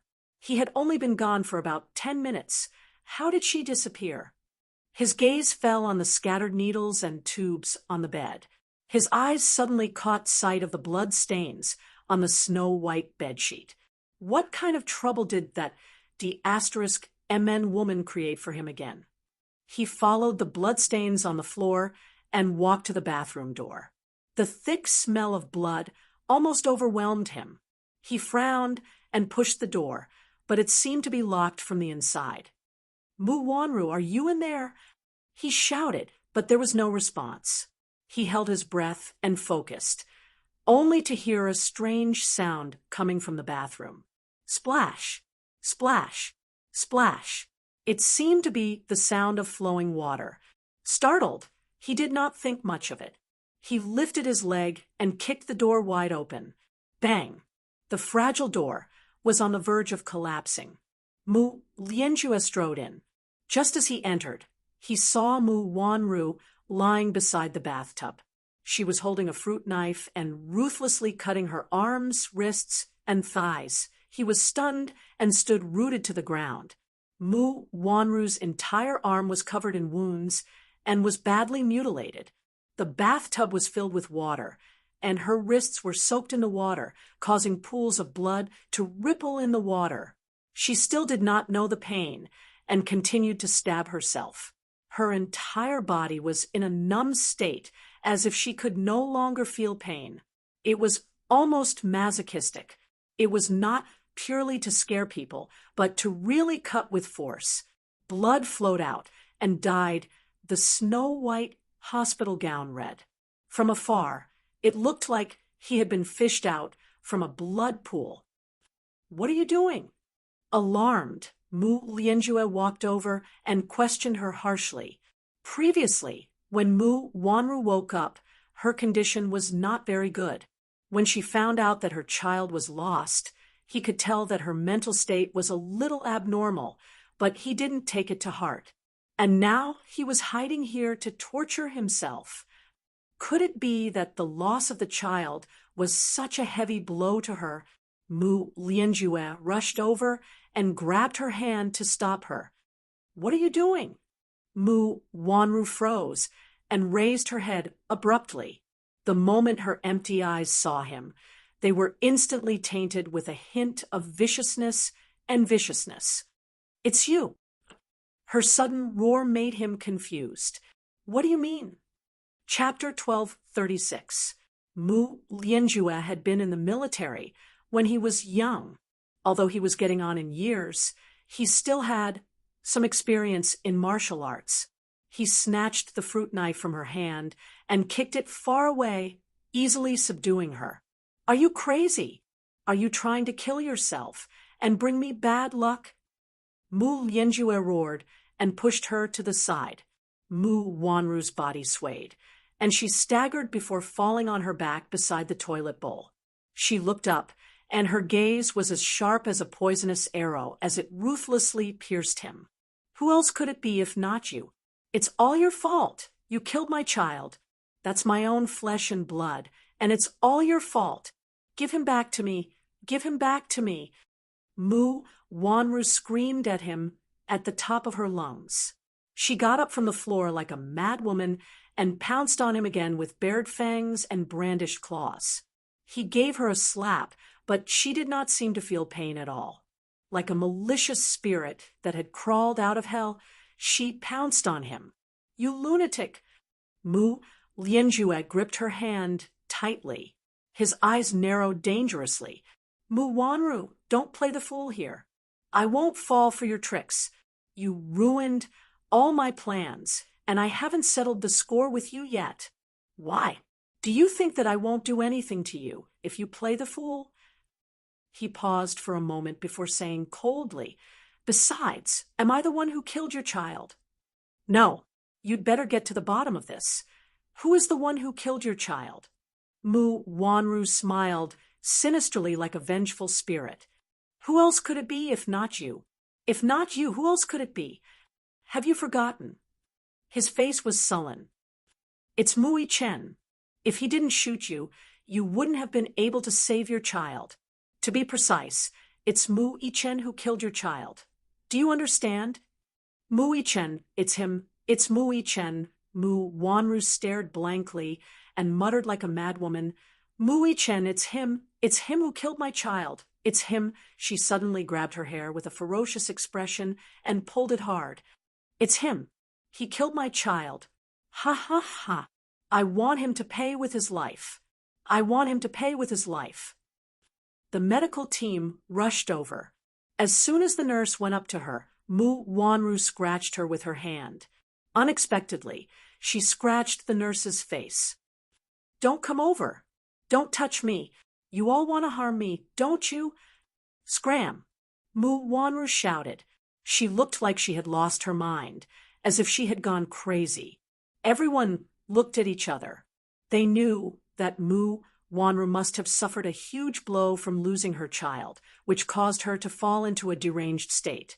They had to stabilize the patient's emotions first before proceeding with further treatment. When the nurse brought over a stun baton, everyone pounced on her and held her by the shoulders to control her. Mu Wanru was still struggling, her hands flailing wildly. A doctor walked over and took out the stun baton. She shuddered violently and convulsed all over before collapsing to the ground. Before she fainted, she still gritted her teeth and muttered, Mu Chen, it's you, it's you, it's you. Mu Wanru was then transferred to the emergency room for rescue. After this farce, Mu Lianjue only felt unlucky. He cursed and ordered, Watch her carefully. With that, he left. Chapter 1237. At dawn, the sun rose from the east. In the rainforest, the dew was heavy and the cold moisture invaded his body. Yu felt that his joints were stiff and cold. From time to time, the howls of wild beasts could be heard in the forest. Mu Chen held a dagger in one hand and a torch in the other. He walked in front to explore the path and cut off the vines that obstructed their path.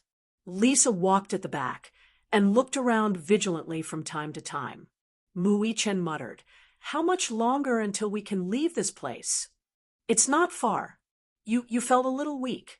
He was so tired that he felt like he was going to collapse at any time.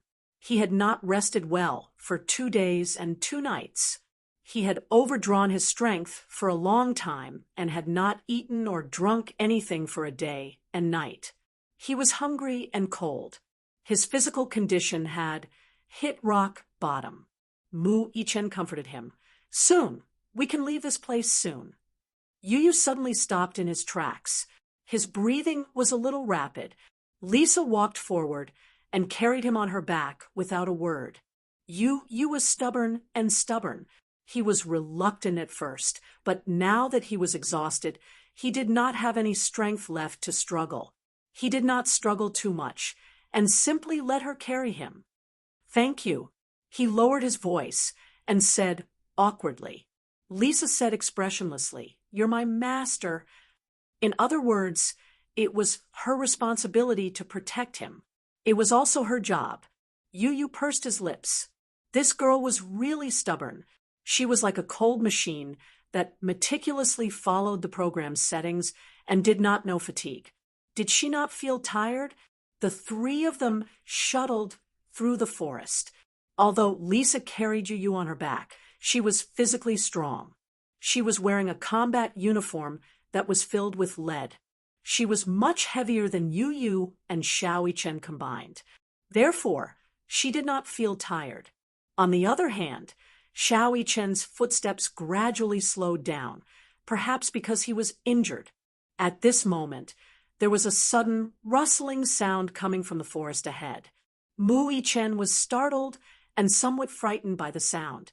Just as he was about to step forward to investigate, Lisa suddenly stopped him and shushed him, indicating that he should not act rashly.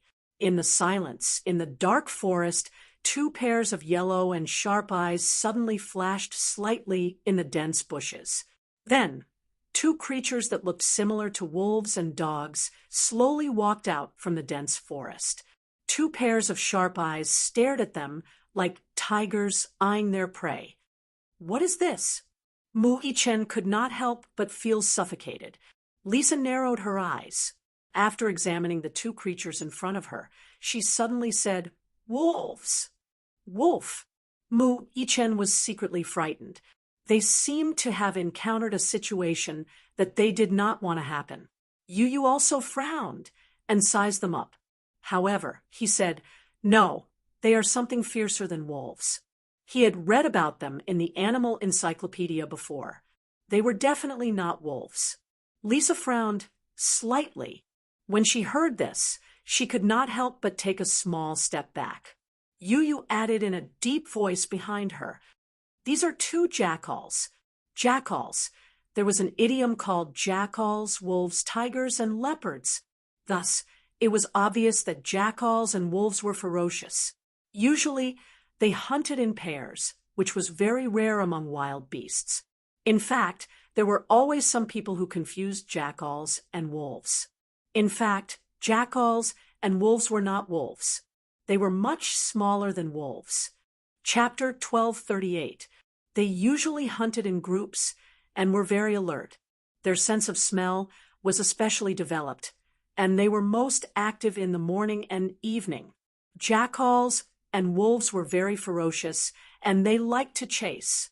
After discovering their prey, they would gather together to hunt.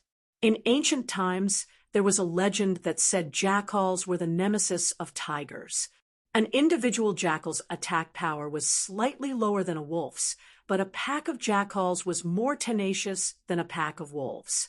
Different packs of jackals would cooperate to attack tigers and leopards. There were no racial differences, which greatly increased the survival ability of jackals. Two jackals walked out of the bushes side by side. A pair of gloomy eyes stared at the three intruders standing in front of them, who had invaded their territory. From time to time, they would bare their teeth and let out eerie and terrifying howls. Lisa and Mu Chen didn't move. Jackals loved to chase their prey. They especially liked to gather their companions to surround their prey and then eat them. When she was on a mission in the past, Lisa had also been surrounded by jackals. But at that time, she was different. She was fully armed. Even if she was in a pack of jackals, she could easily kill her way out with a rocket launcher. But now it was different. She had already run out of ammunition. Wait. Lisa suddenly remembered that there were still 2 bullets in the pistol. She looked at the 2 jackals in front of her vigilantly. Her hand slowly reached to her waist, grabbed the pistol, and pulled it out. Retreat. She lowered her voice and ordered. Mu Yichen glanced at her. He carefully looked at the two jackals that were full of aggression and slowly retreated. Whoa! The wolf let out a warning whimper and suddenly raised its neck. The wolf's howl echoed in the empty mountain forest, as if it was summoning the pack and calling for companions. Lisa suddenly pulled out her gun and shot. The bullet hit the head of one of the jackals. Blood splattered. It was a headshot in an instant. It was terrifyingly accurate. Without waiting for the other jackal to react, Lisa suddenly reloaded and shot at the other jackal's head. Bang! However, jackals were famous for their agility. The moment the bullet left the chamber, it reacted quickly. Poof! The bullet missed by a few millimeters and hit its chest. It howled and fell to the ground. Its limbs twitched violently as it kept struggling. Mu Yichen immediately went forward and almost didn't give it any chance to struggle. He grabbed its head with one hand and broke its head. The jackal let out a whimper and quickly stopped breathing. It was dead. Yu Yu's heart calmed down, but he felt an inexplicable sense of uneasiness. He still remembered the introduction to jackals in the encyclopedia. Jackals and wolves were social animals. Most of them were strong and cunning leaders who led one or several families to gather temporarily. This meant that there were more than 2 jackals and wolves in this area. Next, his guess was quickly confirmed. Mu Yichen stood up and suddenly heard a rustling sound not far away. He turned his head abruptly and looked over, only to see several pairs of yellow eyes flickering in and out of the bushes. It was a pack of jackals. Oh no! Yu Yu had a bad feeling and his heart trembled. Mu Yichen slowly retreated and stayed close to Lisa. He frowned vigilantly. According to his estimation, there were about a dozen jackals surrounding them. Chapter 1239. In the darkness, the fire from the torches dazzled their eyes. The strong light created a huge visual barrier for them and scared the wolves back a little. Taking advantage of their short and sluggish reaction, Mu Yichen growled, "Run!" Lisa carried Yu Yu on her back and turned to run with Mu Yichen. The wolves caught up with them very quickly. Lisa carried Yu Yu on her back, but still ran very fast. In her fear, all her potential was stimulated, and her movements were as swift as an agile leopard. Mu Yichen didn't show any signs of weakness and ran very fast. In his panic, he accidentally tripped on the broken branches on the ground and fell to his knees. Lisa heard the commotion and turned her head around. She saw a jackal pouncing towards Mu Yichen with its fangs bared and claws brandished. She took a step forward and swung her fist at its head. Awoo! The jackal was sent flying by the punch and rolled a few times on the ground. It stood up abruptly with a flash of fear in its eyes. Following that, it glared at Lisa and panted. Its greedy saliva dripped down its sharp fangs. It knew how dangerous Lisa was and didn't dare to act rashly. It panted heavily and tried to take a step forward from time to time, sharpening its knife. Mu Yichen was shocked and stood up abruptly. He saw that Lisa's knuckles were dripping with blood. Just now, in a moment of desperation, she didn't think much and swung her fist over. She hit the jackal's head, but her fist met its teeth. Her skin and flesh immediately split open. "Are you okay?" Mu Yichen looked guilty. Lisa didn't say anything and held Yu Yu with one hand and Mu Yichen's hand with the other. She turned around and ran. Behind him, the jackals and wolves continued to eye him covetously. As Mu Yichen ran, he swept the torch in his hand at them in an attempt to intimidate them. However, he was wrong about one thing. Wild beasts were afraid of fire, but the fire they were afraid of was the kind that spread over a large area and spread quickly. The torches in people's hands did not have much of an effect on them. If the animals are determined to attack you, the torch itself is useless. Sometimes the animals feel threatened and take measures to fight back.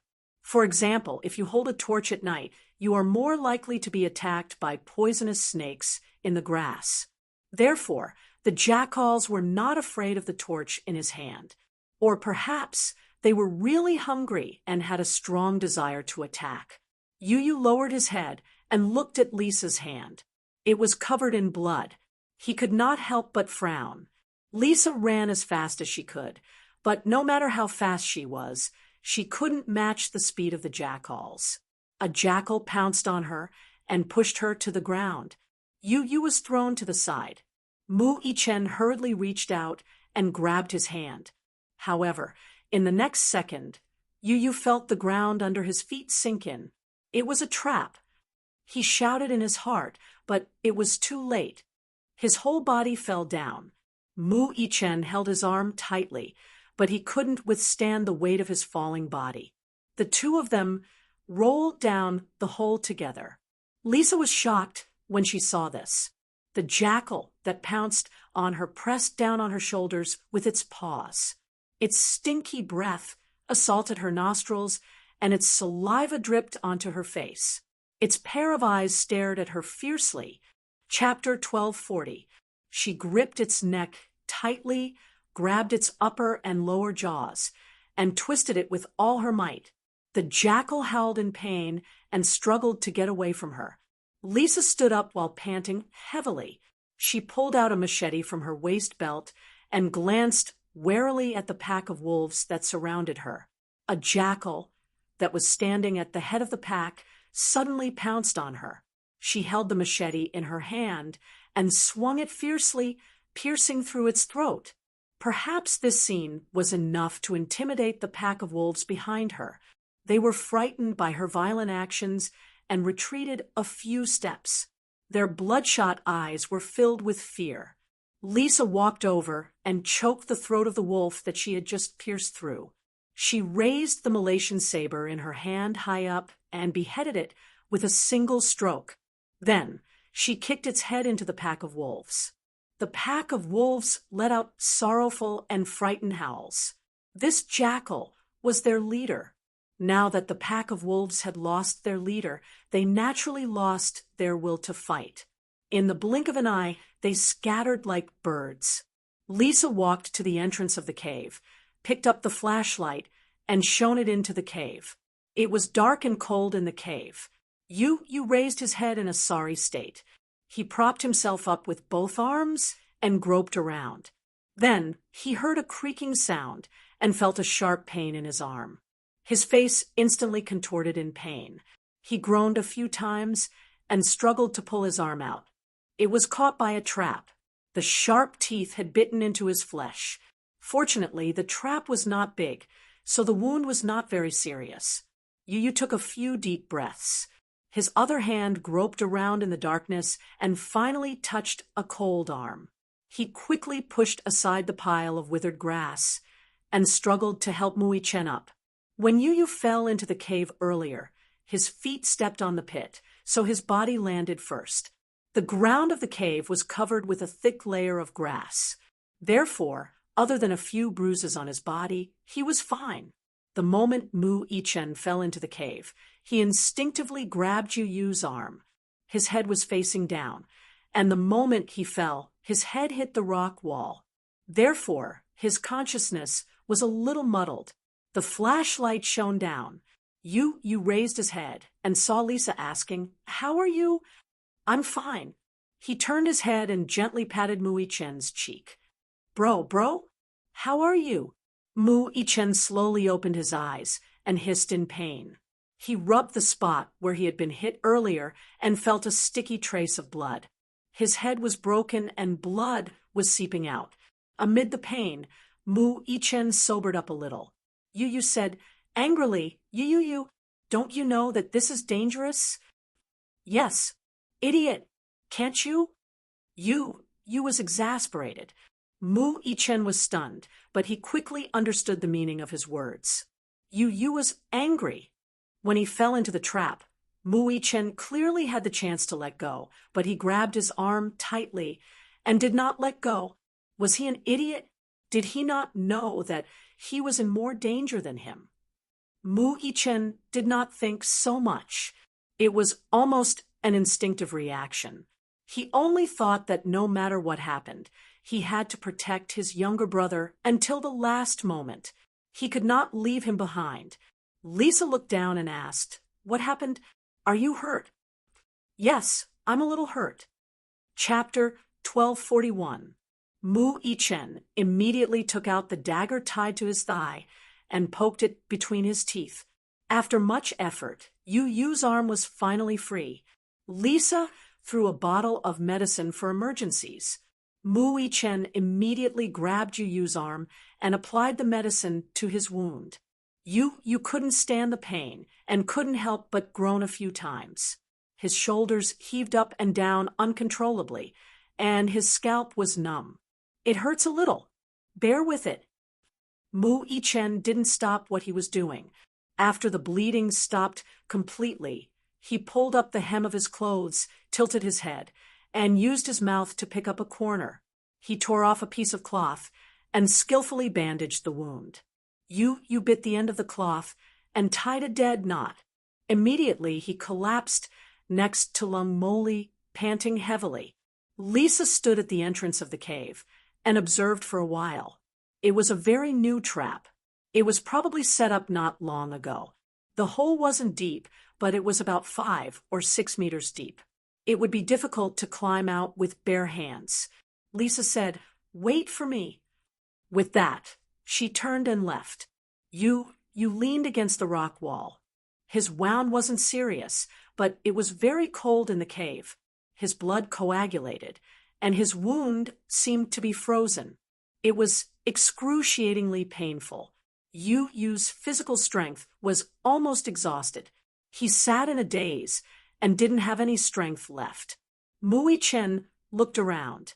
It was probably a trap used to catch animals. He sat down next to Yu and pulled up his sleeve, but it was already sticky with blood. When he fell on the ground, there was probably a broken arrow at the spot where he fell. At this moment, one end of the broken arrow was inserted into his arm. Along the way, he tried his best to endure the pain.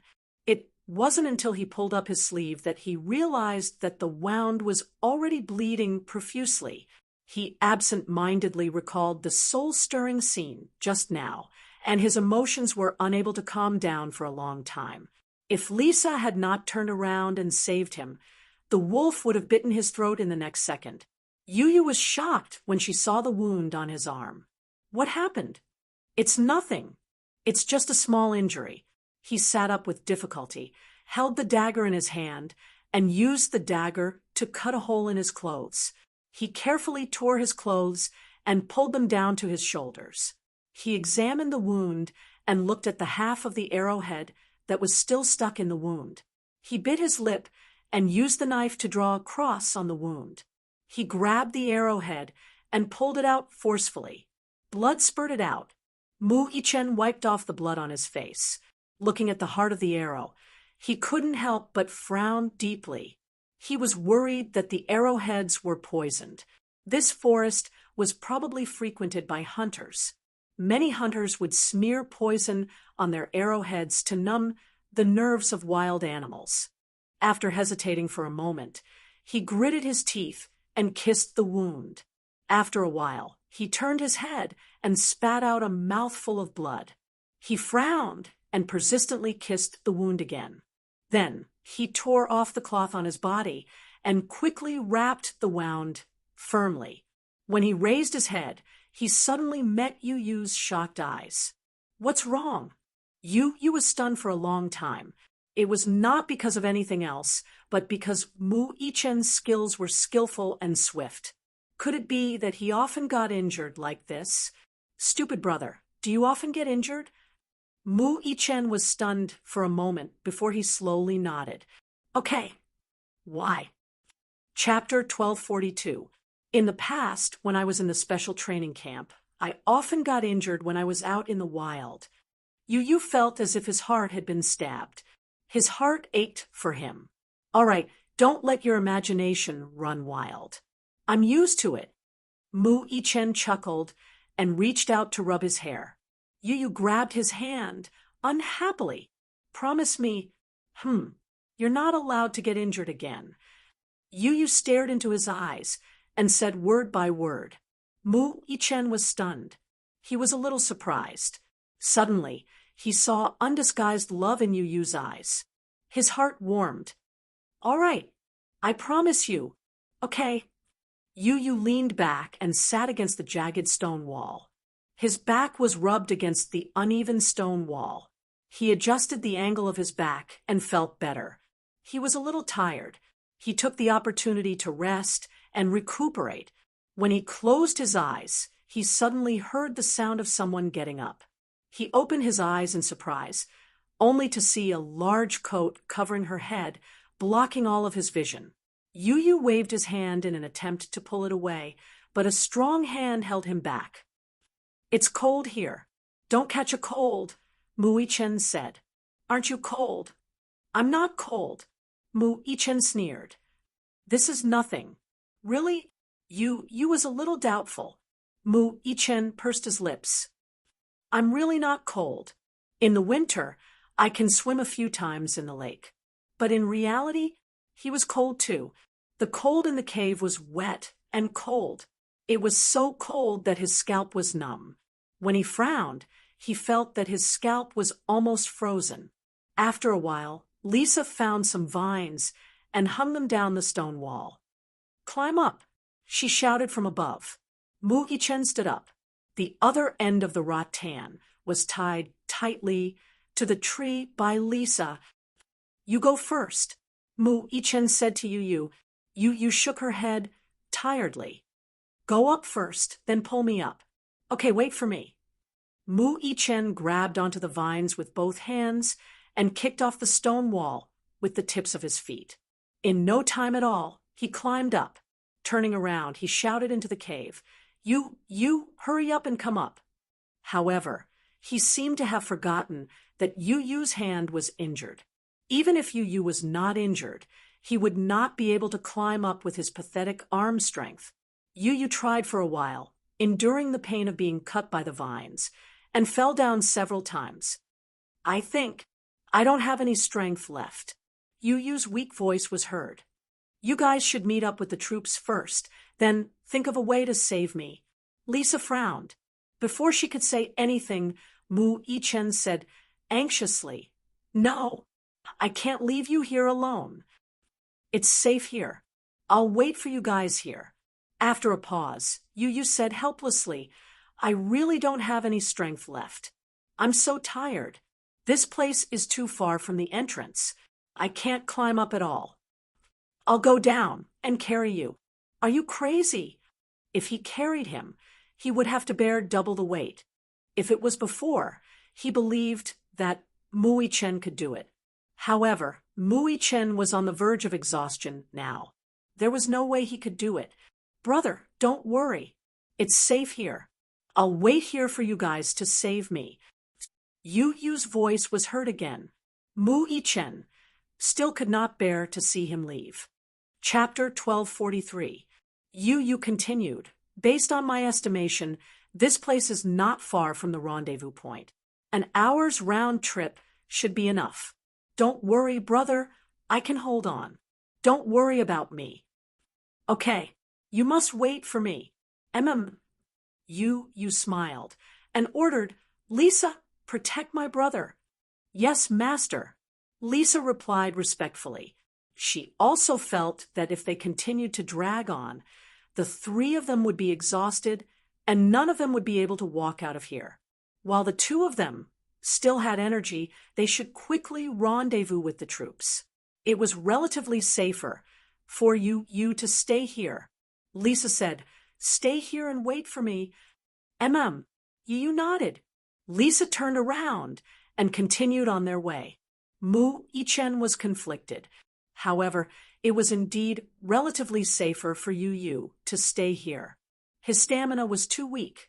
Mu Yichen also knew that Lisa and he were on the verge of exhaustion.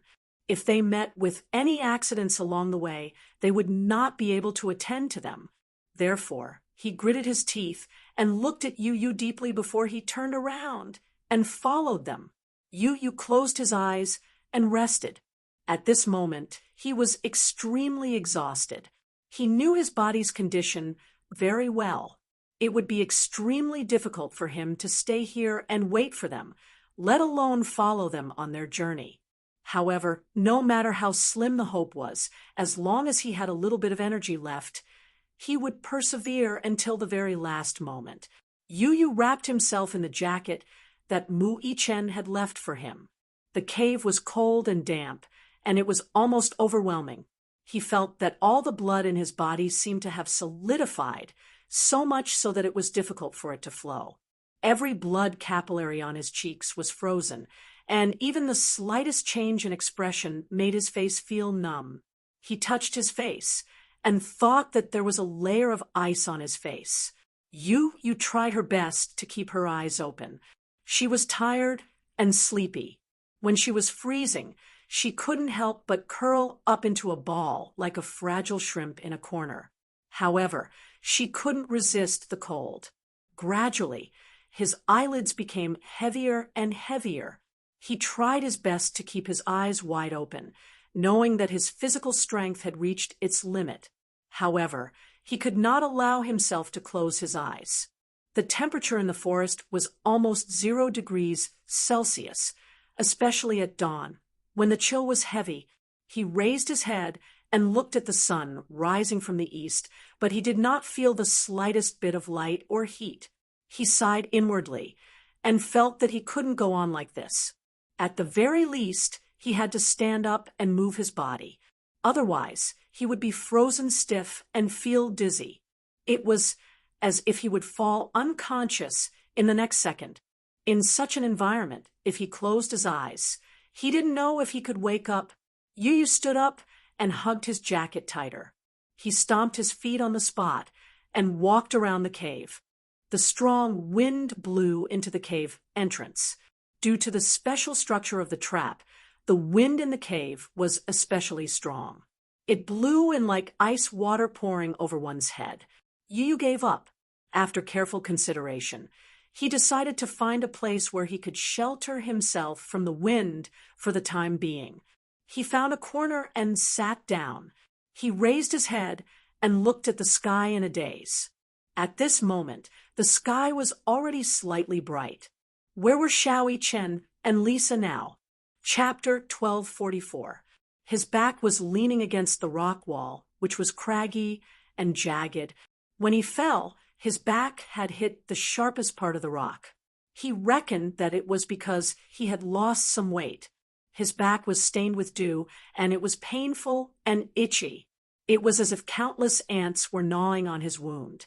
He had not eaten or drunk anything for a day and a night. His throat was almost smoking from coughing. All the bad things had come together to form a hopeless situation. Yu buried his face in his arms, full of hope. When he opened his eyes and looked up again, Xiao Yichen had already reached out to him from inside the cave. After passing through a large forest, there was a road that was several kilometers long. Xiao Yichen and Lisa ran and stopped on the road one after another. They tried their best to establish contact with the troops in the shortest time possible. At this time, the sun was slowly rising from the horizon. Although it was early in the morning, the temperature could not reach them, but it still drove away some of the coldness and brought about a rare warmth. Xiao Yichen's footsteps became heavier and heavier. He was in a state of overload and could collapse at any moment. His condition was worse than Yun Tianyou's. He was covered in injuries. Some of them were not treated in time and were already inflamed, causing excruciating pain. Even so, he didn't slow down at all. That was because Yu was still waiting for him. A minute later meant a minute more danger. Lisa looked at his stiff and forbearing expression and knew that he was enduring the pain on his body. "I'll carry you," she said. Mu Yichen looked at her in surprise, but he quickly hid the surprise in his eyes and coldly said, "No." She had always respected the strong. In her eyes, Mu Yichen's willpower was shockingly strong. so her impression of him changed somewhat. Mu Yichen's throat was extremely dry. Suddenly, his legs gave way, and he fell to the ground. Lisa immediately walked over and reached out to help him.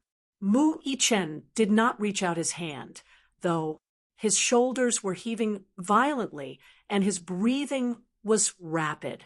Despite his efforts to restrain himself, his whole body was strangely stiff. Mu Yichen gritted his teeth and slowly stretched his body. He took a deep breath of cold air and tried to push himself up from the ground with his hand on the wall. However, when he half knelt on one knee and propped his upper body up, his vision turned black. He felt dizzy, and his back was instantly covered in cold sweat. Lisa reached out to touch his forehead and was shocked to find that he had a fever. Beads of cold sweat the size of beans on his forehead and flowed down. Mu Yichen opened his eyes. His face was ghastly pale without a trace of blood. Lisa knelt on one knee on the ground and gently wiped away the cold sweat on his face. She had already guessed that the wounds on his body must have been infected.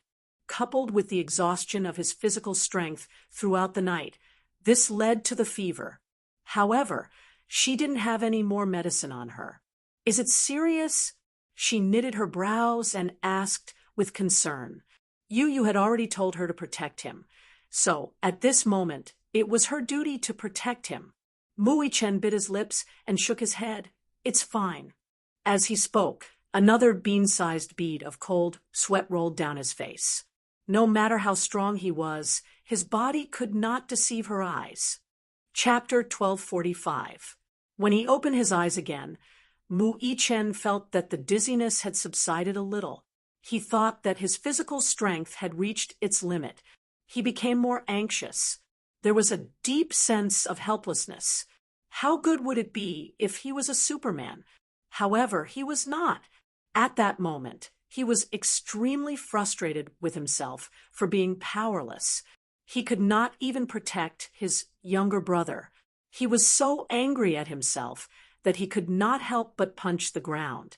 His knuckles were bleeding. "What are you doing?" Lisa held his fist tightly. This idiot. Did he think that his injuries were not serious enough? Mu Yichen reached out to wipe the cold sweat off his face. He struggled to stand up.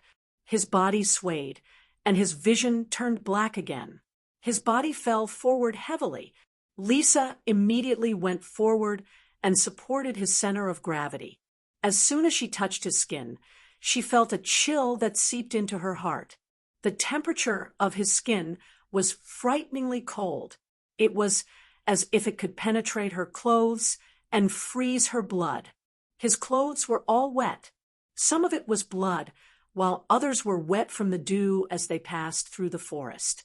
Along the way, he had been trying to be brave. He endured his exhaustion and forced himself to walk so far. At that moment, he no longer had any energy left. Despite his physical condition, he still insisted on carrying Yu. His willpower was extraordinarily tenacious. Lisa carried him on her back. Mu Yichen was half a head taller than Yu. Hence, he was heavier than Yu. Lisa did not have much energy left. If it was in her usual state, Mu Yichen's weight was nothing. However, at that moment, her body swayed, and she almost collapsed. Mu Yichen's head rested weakly on her shoulder. His rapid breathing blew into her ears. She could still feel his strong and rapid heartbeat. Thump, thump, thump. It was scorching hot. She supported him with all her strength and stepped on the road again. On the mountain road, the wind was biting cold. She was drenched in sweat, and when the wind blew, she felt both wet and cold. Mu Yichen's mind was in a mess. When he opened his eyes in a daze, he felt that he was being carried on someone's back. He looked down and saw Lisa's determined face. The cold wind brushed past her hair. Her messy hair intertwined with her thick and long eyelashes. Observing the side of her face from a close distance, he discovered that this girl had a face that could make people think she was a celestial being. She had a special temperament. She clearly looked so cold and arrogant, as if there was not a trace of smoke or fire on her body. The blood flowing in her body had long condensed into snow, and her bones had been cast into ice. However, one could not help but feel sorry for her. She clearly looked very unapproachable, distant, cold, and unapproachable. However, he couldn't help but feel a sense of closeness. After a long night of trekking, Lisa gradually felt that her head was heavy and her feet were light. She was not really a war machine. She was made of flesh and blood. Even living people had their limits. Hence, she could not help but slow down.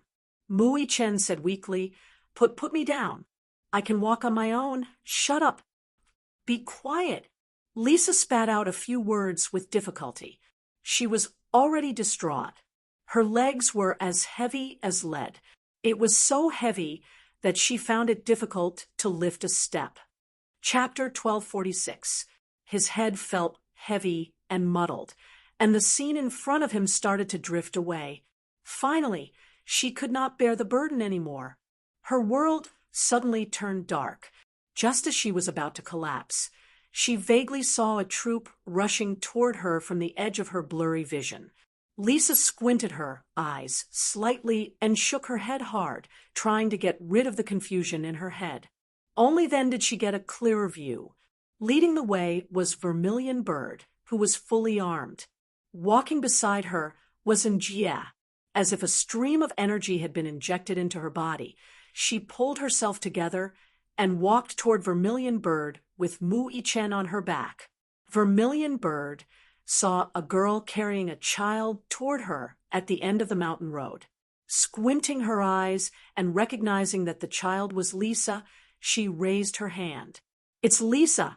Luca, send someone to get her. Yes. Luca immediately led his team and rushed over.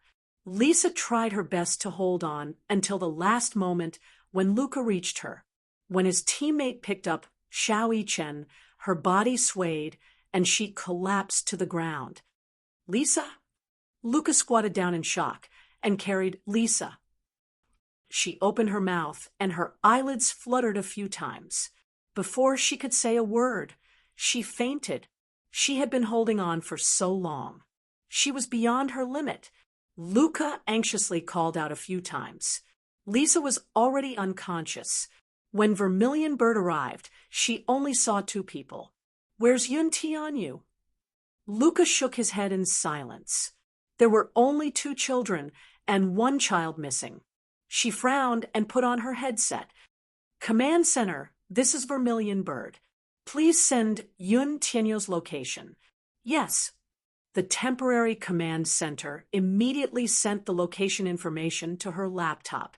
In fact, she had originally planned to meet at the bridge, but when the person did not show up, she requested the command center to send Yun Tianyu's location. In the end, the reply she got was that the location signal was sometimes strong and sometimes weak. There was no signal coverage in the forest, so the location was not accurate. After Zhu Ke lost contact with Lisa, she sent people into the forest to search for her. Yun Tianyu's signal frequency, however, was abnormal. By the time he arrived, his signal was already several miles away. This meant that he was heading north.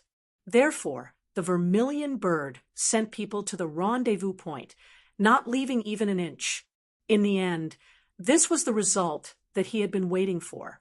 When Vermilion Bird's troops arrived at the last location, they found a trap that was more than 5 meters deep. When she turned on the flashlight and shone it inside, there was no one. She only found a blood-stained coat. The centaur fished out the coat. Vermilion Bird looked at it, her face slightly sullen. What's going on? Gong Jie's voice came from the headset. Where is Yun Tianyu? Vermilion Bird buckled her headset and replied, He's gone. Please send the location again. The location signal has been cut off. Interrupted, Vermilion Bird was slightly surprised. How is that possible? Lucas said in a low voice The chip implanted in his body is made of material that can be absorbed by the human body. If the time limit is exceeded, the chip will be absorbed by the human body.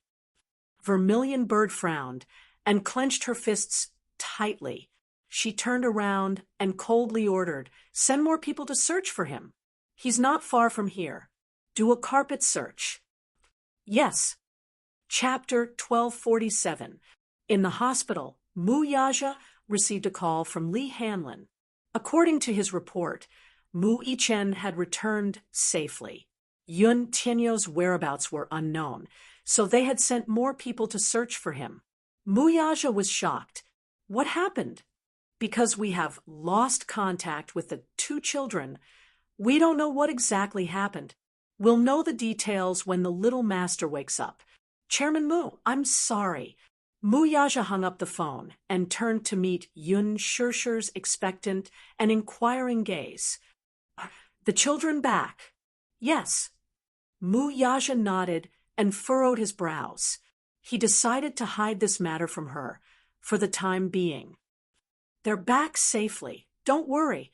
They're back. Where are they?" Yun Shirshir's face finally regained its color. Her eyes lit up as she excitedly tried to get off the bed. Mu Yaja stopped her. "I'll bring you there when you're feeling better." "No." Yun Shirshir's face froze for a moment before she asked suspiciously, "Mu Yaja, are you lying to me just to comfort me? Actually, the children aren't back safely, right?" She was a little suspicious and stared at him suspiciously. Mu Yaja said, "Be good. I'm not lying to you. The 2 children were injured and were sent to the hospital. If you want to see them, look at how haggard you are now. My heart will ache if they see you like this." Yun Shirshir was startled. She lowered her head to take a look. Indeed, she looked a little haggard now. "Have some porridge first and rest for a while. I'll bring you there when you look better, okay?" Mu Yaja gently coaxed her. Yun Shirshir looked at him suspiciously for a while. She did not see any trace of deceit on his face before she returned to bed unhappily. "I don't feel at ease until I see the children. Have some porridge first, okay?" Mu Yaja picked up the bowl of porridge at the side and looked at her tenderly. Ever since he rushed back to the country, he had been accompanying her for 2 days and 2 nights without sleep.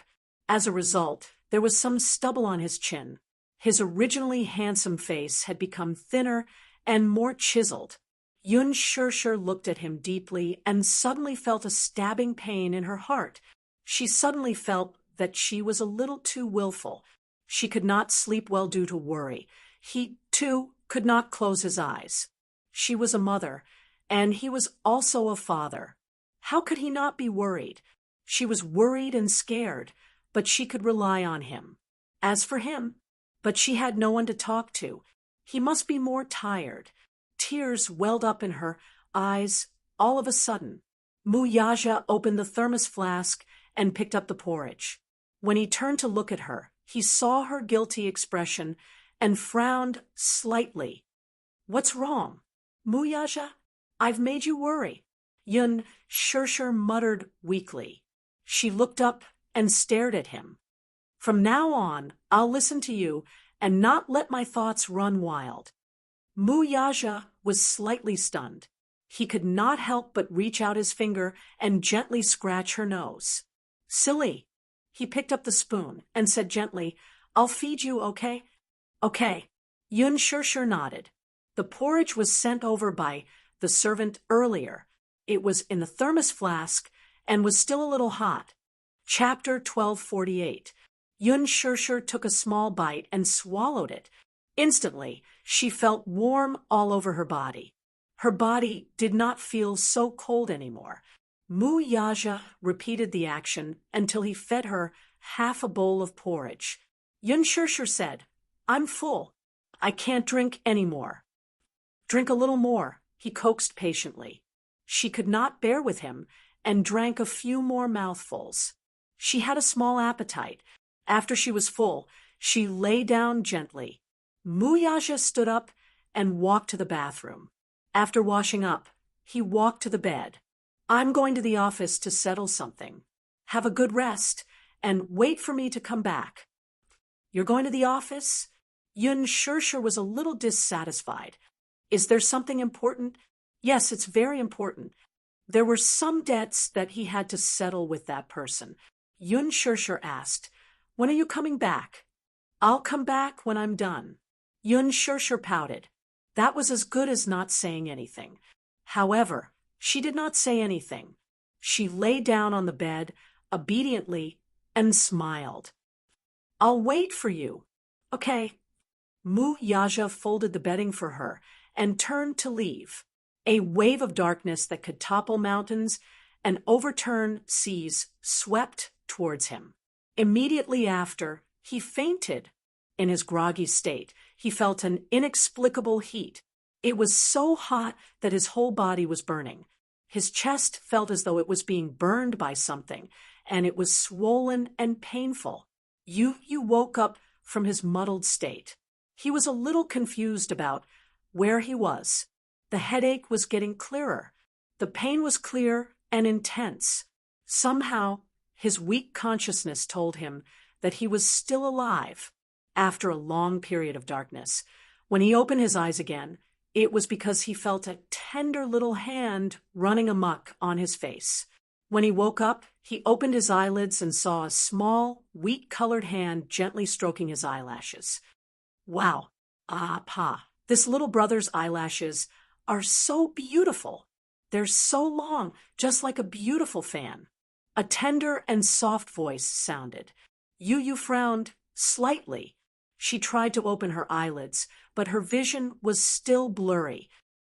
Lingling, little brother is injured. Move aside, and don't disturb his rest. But Father, Lingling didn't disturb little brother's rest. Father, why is little brother's skin so white? He looks like a child from the city. Also, little brother is very handsome, even more handsome than that Huzi in the village. Yu's heart tightened, and his eyes widened in an instant. He turned his head abruptly, and met the eyes of a little girl who was looking at him with surprise. The girl was startled at first, then she leaned over and cupped his face to take a look. Yu's eyes widened in shock. Seeing that he had woken up, a look of joy appeared on the little girl's face. Father, little brother is awake. Little brother is awake. The little girl waved her hands happily and ran away. Yu suddenly sat up on the bed. However, his movement was too big, and it affected the wound on his arm. He sucked in a breath of cold air and gently covered his arm with his trembling hand. He turned his head and looked around. What entered his eyes was a slightly backward civilian hut. Chapter 1249. The floor was paved with green stone slabs. He was lying on a 4-poster wooden bed. Where was this place? He remembered that he had fallen into a trap. After he fainted, he didn't know what had happened. When he woke up, why was he in a villager's house? Yu lowered his head and looked at himself. He had changed into a new set of clothes. He didn't know where the clothes came from, but they looked a little rustic. They had been washed too many times and were a size too big. His wounds had been cleaned in time, replaced with gauze, and bandaged properly. Not long after, along with the sound of hurried footsteps, an adult man led the noisy little girl to the bedside. Seeing that she had finally woken up, his face was filled with relief, but at the same time, a trace of guilt appeared. Little boy, you're awake. It's good that you're awake. It's good that you're awake. Yu was instantly on guard as he sized up the man in front of him. The man was slightly older. He had dark skin and a sturdy physique. He was wearing the same clothes that had been washed too many times, and his beard was unshaven. It was obvious that he didn't take care of himself and looked a little sloppy. However, his face was calm and honest, and his entire body emitted a simple and unadorned aura. As soon as he opened his mouth, his voice was thick and hoarse. It seemed that He must be a veteran smoker. He sat by the bedside. You sensed the deep kindness in his eyes and let down his guard. It was probably this man who had rescued him from the trap. It was also this man who had helped him bandage his wounds and change his clothes. It seemed that this man didn't have any ill intentions. Hence, he didn't have to be wary of him. "Who are you?" Yu smiled and asked. The man smiled, then hugged the little girl and told him the story. "When I went to retrieve the trap today, I found that you had fallen into it, so I rescued you. I saw that you were injured, so I brought you back first. I saw that you were covered in blood and were seriously injured." The man's calm and hoarse voice had a strong local accent. From his long-winded narration, Yun Tianyu learned that there was a remote farm near this mountain path. The man before him was a farmer living there. He usually farmed a dozen or so mu of land and occasionally went hunting in the mountains. And the trap that he fell into was set up by him. He originally hoped to catch some wild wolves and deer, but he didn't expect that he would step on it and fall down. It was no wonder that when he woke up, this man walked over and showed such an ashamed expression to him. It was said that the farm here was called Anyang Village, a typical village in the city. Speaking of which, the villagers of Anyang Village could be considered as old natives of the capital, because the place was remote, surrounded by mountains and rivers, far from the city center. The city government did not develop it. The main reason was that there wasn't much value in developing such a location. There were a few hundred villagers in Anyang Village. Most of them used to farm for a living. Although they weren't rich, they lived a peaceful life. A few years ago, a farmer had the whimsical idea of opening up a forest and planting fruit trees. Unexpectedly, the harvest that year was good, so the villagers of Anyang Village started planting fruit trees one after another. When this man brought him back, it was said that it caused a stir in the village. Chapter 1250. Secondly, when the man brought him back, he was covered in blood, which attracted the attention of many villagers. Some of them felt sorry for him, so they sent him some old clothes. "Little boy, why did you go to that forest? It's dangerous there. There are a lot of wild animals there. Where are you from? How did you end up here?" The man fired a barrage of questions at him like a machine gun. He looked young, but he did not look like a country bumpkin. His clothes were expensive, and his skin was fair and tender. He was a typical child who grew up in the city. His daughter was envious. Girls loved to look good, but growing up in the countryside, his skin was tanned and rough. Seeing Yu's handsome face and fair skin, she was envious. While he was unconscious, she tirelessly leaned on the bed and sized him up. She would pick up his hand and look at it, and then she would fiddle with his eyelashes. She would never get tired of playing with them. The little girl yearned for life in the city. There were always idol dramas on TV.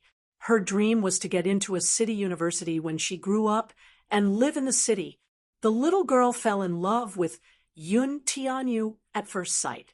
Although she was still young and had not reached the age of first awakening of love, she actually knew how to be shy when she looked at Yu. Yu felt that this family was quite warm-hearted and friendly to him. They were simple and honest, and did not seem to harbor any ill intentions toward him. Moreover, his wounds were cleaned, so he still had a good impression of the man in front of him. However, when the man asked about his identity, he did not say much and only said that he lived in the city. The man asked for his parents' numbers so that he could call them and send him home. Yu gave him Lee Hamlin's number. The man then left the little girl at home to look after him while he went to the village to make a call. This village was very remote, so the communication system was very outdated. Not every family had such an advanced and luxurious thing like a mobile phone, nor did they have a landline. Many people would go to a small store in the village to make a call. There was a public phone there, and it was called E-Department's PHS. 1 yuan could make a call for a few minutes. It was quite worth it. When the villagers of Anyang village needed to make a call, they would go to the convenience store to make the call. Anyang village was very far away from the nearby villages and towns. Fortunately, living in this village, they did not have to worry about food and clothing. Therefore, the villagers here rarely left the village. The little girl's name was Lingling, and her full name was Zhao Linghua. She was 6 years old this year, and was attending a private primary school in the village. That was what Lingling had told him. Seeing that Yu had woken up, Lingling immediately started chattering nonstop. Yu didn't have the energy to respond to her. He just leaned on the bed quietly and waited for the man to finish the call. After contacting Li Hanlin, he waited for Li Hanlin to come and pick him up. Yu's indifference did not dampen the little girl's enthusiasm. She talked to herself and did not feel lonely. Instead, she was very happy. This was understandable. Lingling had grown up in this village, and it was rare for her to see a child from the city. Naturally, she was filled with curiosity. Little brother, is the moon in the city big and round? Chapter 1251. I saw on TV that there are many tall buildings in the city. They're very, very tall. They're so tall. Won't the wind blow them down? Where's your house, big brother? Do you have immortal taro pancakes at home? My mother knows how to make immortal taro pancakes. They're delicious. They're made with taro. They're sweet and crunchy. She became more and more excited as she spoke. She jumped off the bed and ran out of the door. No one knew what she was going to do. Not long after, she skipped into the room with a plate in her hands. There were a few golden taro pancakes on the plate. She handed the plate to him, raised her thick eyebrows slightly, and said with a smile, "These are my mother's immortal taro pancakes. They're very delicious. They're freshly made. You want to try them?" As she spoke, she took a piece and put it in her mouth. She took a big bite and began to chew. It was crunchy. Looking at her eating, it tasted exceptionally good. Yu hesitated for a moment, but he was simply too hungry. He had not eaten or drunk anything for 2 days, so his stomach was rumbling with hunger.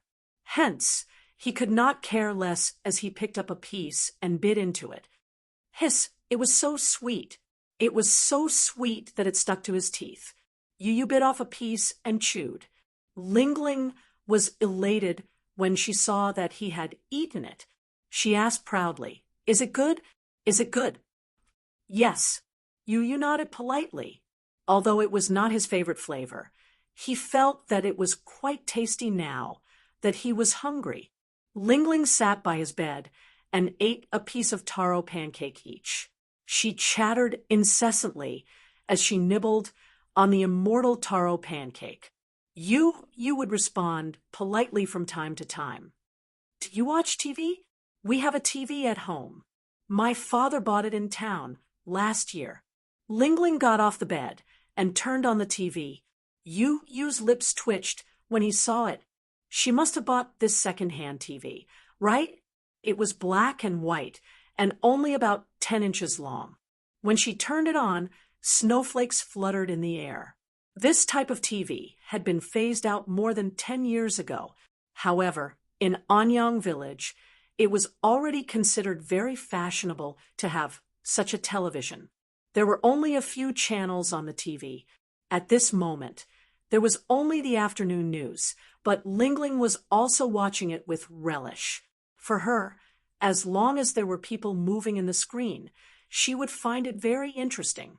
Not long after, the man hurried back, but he brought some bad news. As it turned out, when he rushed over, the store was actually closed. After asking around, it turned out that the store owner had gone to town to stock up on goods. Now, it was a distance of 30 miles to town. Adding on the fact that he had to stock up on goods, he would probably only be back tomorrow. Therefore, the man said that he would settle him down for the night first. When the boss of the snack bar came back tomorrow, he would call his family. Although Yu was worried, there was nothing she could do.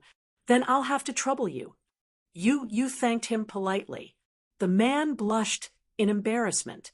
Sigh, don't say that. I'm embarrassed. Little brother, it's good that you can forgive me. If I hadn't dug that trap, you wouldn't have fallen into it. It turned out that the man was still feeling guilty about that. You comforted him. It's fine. It was fine as long as he was fine. Chapter 1252. It's okay. Don't worry about it. Yu felt cold sweat in his heart. It turned out that this man was still feeling guilty about this matter. When Lingling heard that Yu was going to stay tonight, she was so happy that she jumped 3 feet high. Yay! Daddy is so awesome. So awesome. I'm so happy that Big Brother is staying at our house tonight. She was overjoyed, and a smile bloomed on her face. Children always lacked playmates, and for a child of her age, having one more playmate was the greatest joy. Moreover, in Lingling's eyes, Yu was beautiful with fair skin and big eyes. Hence, she especially liked this handsome big brother. Yu frowned slightly and ignored Lingling. He asked, "So in such a big village, only the convenience store has a phone that can contact the outside world?" That's right. Little brother, I'm not going to lie to you. In our village, the traffic signal is rather backward. There's a big mountain outside and a big forest in the middle. That area is under the control of the government. Plus, our village is neither big nor small. It's vast but sparsely populated. There are only a few hundred villagers in total. That's why the signal tower couldn't be built. As for the phone in the convenience store, it's quite fashionable in our village. Even so, the signal is intermittent. He. The man laughed awkwardly. His face was red, and he looked a little embarrassed. Although Yu was disappointed, he didn't complain. After all, this man was so nice to him. Besides, staying for one night was nothing. Hence he nodded and said, "Okay, I'll wait and see tomorrow." The man nodded and explained carefully, But I'm afraid that your parents will be worried about you. I'm also very anxious, but there's no other way. The village is not like the city. All the facilities are backward. It's okay, but I'll have to trouble you today." Yu smiled and thanked him gracefully. The man was a little flattered. He rubbed his hands together and looked a little nervous. He suddenly laughed dryly and asked, "Are you hungry?" "No, I just ate a few pieces of taro cake." "Oh, do you want a few more?" The man was so enthusiastic that Yu couldn't handle it. "Oh, do you want some water?" "Okay, thank you, Uncle." Yu was famous for being a sweet talker. When the man heard that, he was overjoyed. Yu was not like those children in the village who were used to being wild since they were young. But he was only 7 years old. Yu was very polite. Yu's heart was sweeter than honey. From their conversation, Yu learned that the man's name was Zhao Xiangjuan and that he was an ordinary villager in the village. He owned a few acres of land behind his house and planted a few acres of wheat and vegetables. He knew how to hunt, so whenever he was free, he would hunt for game in the mountains. Occasionally, when he was lucky, he would hunt a few deer and sell their skins at the market. Usually, he would be able to fetch a good price and not have to worry about his monthly expenses. Yu's days were peaceful and comfortable. Zhao Xiangjuan's wife, Li Ru, was a typical farmer's wife. Her skin was dark and rough, and her voice was a little loud. However, she was warm and friendly. It was afternoon now. The sun outside was gradually getting hotter. Chapter 1253. Lingling pulled him along and proudly introduced Yu to a few of her friends in the village. They were all young children. The oldest was 12 years old, and the youngest was 7 years old. They were all immature brats. Yu, who was secretly criticizing these children in his heart, did not realize that in the eyes of others, he was also a brat who was still wet behind the ears. When the group of children saw that a new friend had arrived, they surrounded Yu and sized him up. Ling, who is this guy? My father brought him back. I heard that he came from the city. From the city? Hearing these words, all the children's eyes shone brightly. They crowded in front of Yu and asked him curiously, "The children in the city are just like what they show on TV. Their skin is white and tender. Hey, what's your name?" The child who spoke was called Ergo. His name is Yu. You can call him Yu. Zhao Linghua introduced him enthusiastically. Yu. Wow, that's a nice name. It sounds so Western. It's not as old-fashioned as my name. Yu, you're so good-looking. You look like a white porcelain doll. I heard from my father that the children in the city are all little princesses and young masters. Yu, are you a young master too? Yu's lips twitched for a while. Zhao Linghua gently tugged at Yu's sleeve. Because she was shy, her face was red. She lowered her head slightly and said expectantly, "Little brother, do you want to play with us?" Ling. Li Ru pretended to be angry and said, "Little brother is injured. How can he play with you? Don't mess around. Also, have you finished the homework that the teacher gave you? You only know how to play, and don't do your homework. How are you going to get into the city's schools when you grow up?" Ling made a face. "Mom, I finished my homework. That's why I came out to play." She stuck out her tongue and turned around. Then she grabbed Yu's hand and ran out of the house. Li Ru stomped her feet in anger. In front of the door, there was a large open space. On the ground, there was a crooked drawing of a lattice with chalk. A little boy in dirty clothes was half squatting on the ground, fiddling with a small piece of tile. His pair of clear black and white eyes were fully focused in front of him. Ling introduced the little boy as her older brother, Zhao Tianyu. The little guy was very young, no more than 7 years old, but his appearance was very delicate. His pair of phoenix eyes were especially beautiful, his white and flawless skin, and his delicate facial features were completely different from the appearance of the Zhao couple. At that time, the gossip in the village said that the Zhao couple could not have children, and this child was adopted by the Zhao couple at a high price. Usually, they worshipped him like a little ancestor. In the village, there was a saying that raising a child would help one prepare for one's old age. It was also said that there were 3 ways to be unfilial, and having no children was the worst. Therefore, the couple insisted on having a boy. Their family was also well off. So under the doting, the little guy's food and clothing were considered good among the children in the village. Later on, Zhao Linghua was born. His name was Zhao Tianyu, and his nickname was Daodu. He grew up wearing the same pants as Zhao Linghua and always played behind her. His favorite game was hopscotch.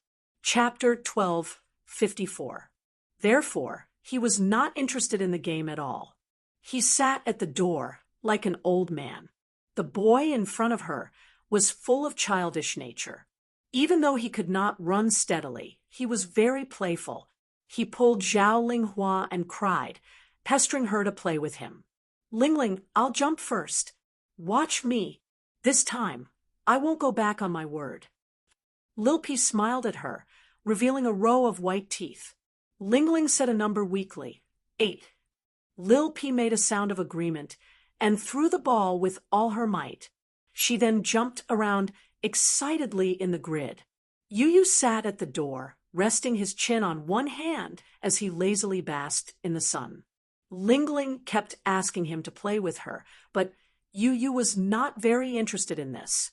His indifference made Ling feel a little disappointed, so she played with Lil P listlessly. Not long after, the other children came running over one after another. The group of children started to make a ruckus. It was the sound of children arguing, quarreling, and laughing. It sounded carefree, clear, and loud. It was like a free bird, chirping nonstop, as if it didn't know exhaustion.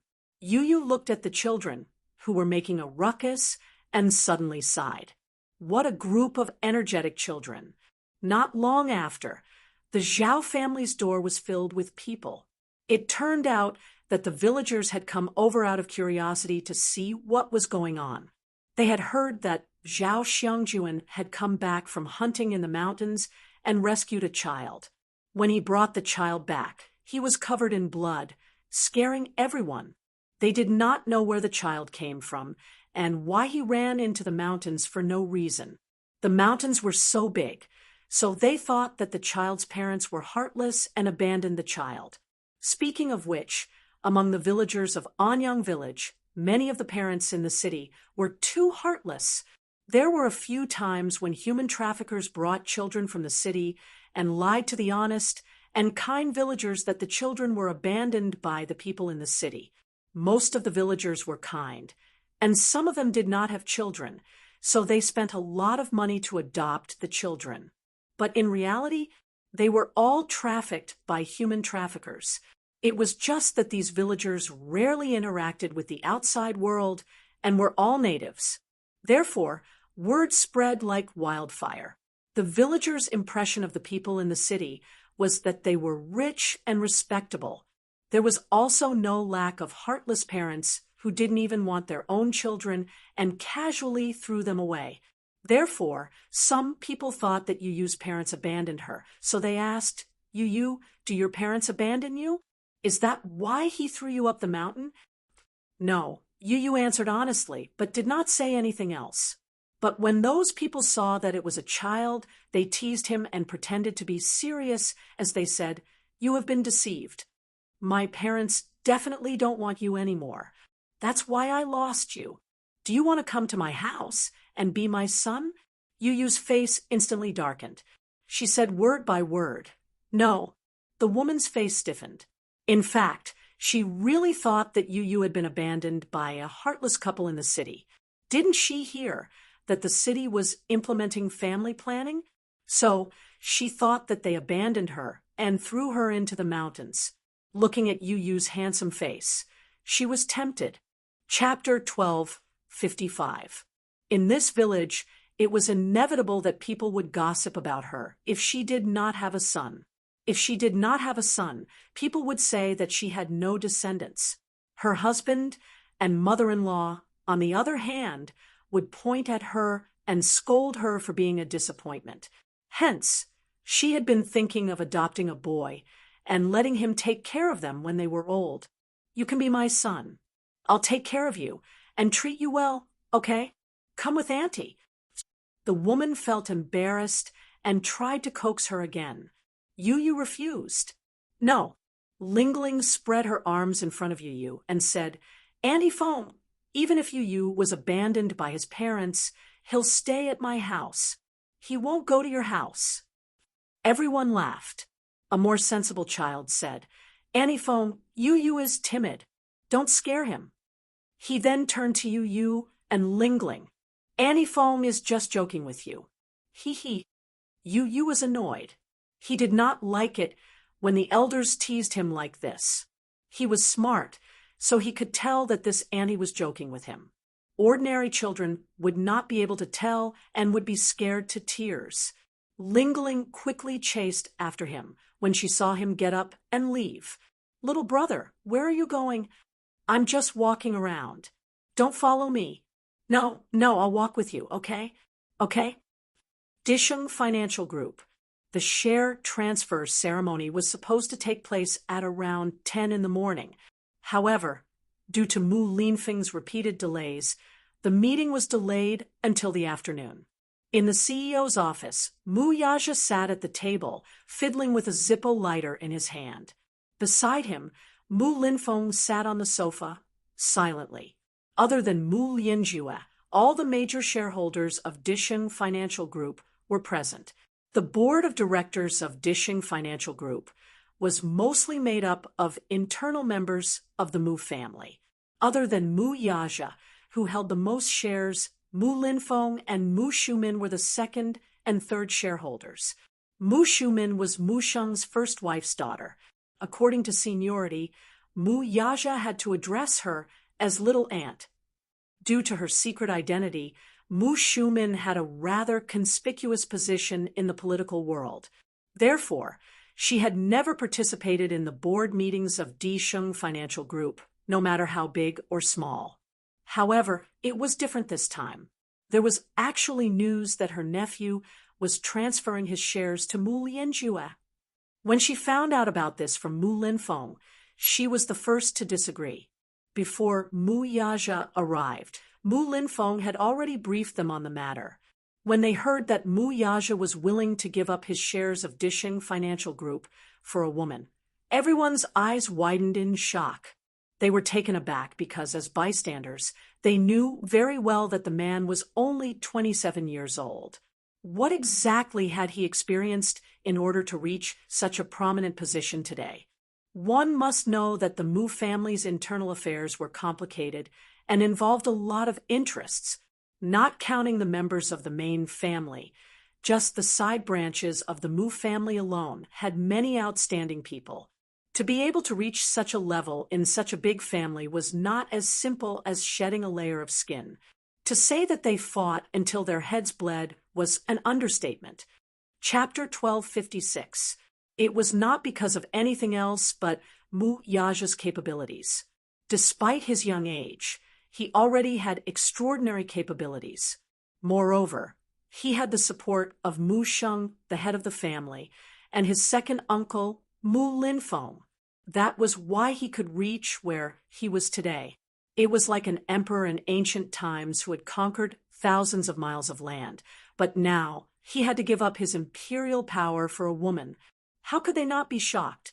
Ceding the shares to Mu Lianjue meant that there would be a change in the head of the Mu group from now on. This was quite a big change for the board of directors. The change of Disheng's CEO was closely related to the board's interests. A few years ago, when Mu Yaja took over Disheng from Mu Sheng's hands, everyone was skeptical of him. At that time, Mu Yaja was only in his early 20s. Everyone was against handing over such a huge financial group to him. At that time, Disheng was facing a critical moment of life and death. As the CEO, he could decide the life and death of the Mu group at any time. With a single thought, all the accumulated hegemony could be destroyed overnight. The board of directors urgently needed a wise monarch to lead the financial group in the right direction. Mu Yaja had just taken office for a few days, and a few shareholders on the board of directors had made things difficult for him. They thought that he was inexperienced and could not perfectly help Disheng overcome its crisis. However, a year later, Mu Yaja gave the board of directors a perfect answer. He proved to them that not only could he do it, but he could also do it well. Today, Disheng Financial Group's businesses covered the entire world. Shopping malls, resorts, real estate, entertainment, internet, every branch of the company was much better than the other businesses in the same industry. Only then did the board of directors have nothing to say and truly acknowledge this young and promising CEO. In the past 5 years, the quarterly financial reports had increased by 100 times compared to 5 years ago. There was such a rumor circulating within Disheng Financial Group. As long as one owned even 1% of Disheng Financial Group shares, one would not have to worry about food or clothing for the rest of one's life and enjoy endless glory and wealth. As for Mu Yaja's Disheng Financial Group, as long as he owned 0.001% of the company's shares, the annual dividends would be equivalent to the profits of an industrial company for an entire year. It could be said that Mu Yaja would not be left with nothing after leaving Disheng. After so many years, the connections he had accumulated during his reign, coupled with his own abilities, were more than enough to create an empire that truly belonged to him. As for Disheng, if he left him, he would probably go back to how he was a few years ago. The country's economy would also undergo great changes.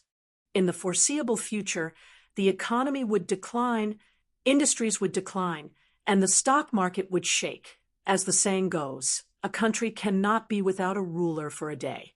A country cannot leave its unified, correct, and effective management. Relatively speaking, this theory was very useful in a family business. Similarly, Disheng Financial Group could not afford to lose a wise leader. You brat, don't tell me you're really going to cede your shares to that old thing? Mu Linfeng slammed the table in a thunderous rage. Mu Yaja sneered inwardly. It seemed that this second uncle of his was going to bring the board of directors to denounce him. Chapter 1257. He had put in a lot of effort into making the Mu Group what it was today. Since Disheng Financial Group had developed to this point, he had not been able to get to where he was without his help. Back then, he was young and full of talent. However, having the ability did not mean that he had the opportunity to show off his skills. After all, it was very difficult for him to gain the approval of the board of directors when he was only in his early 20s without the accumulation of connections. Back then, it was also his second uncle who supported him against everyone's objections.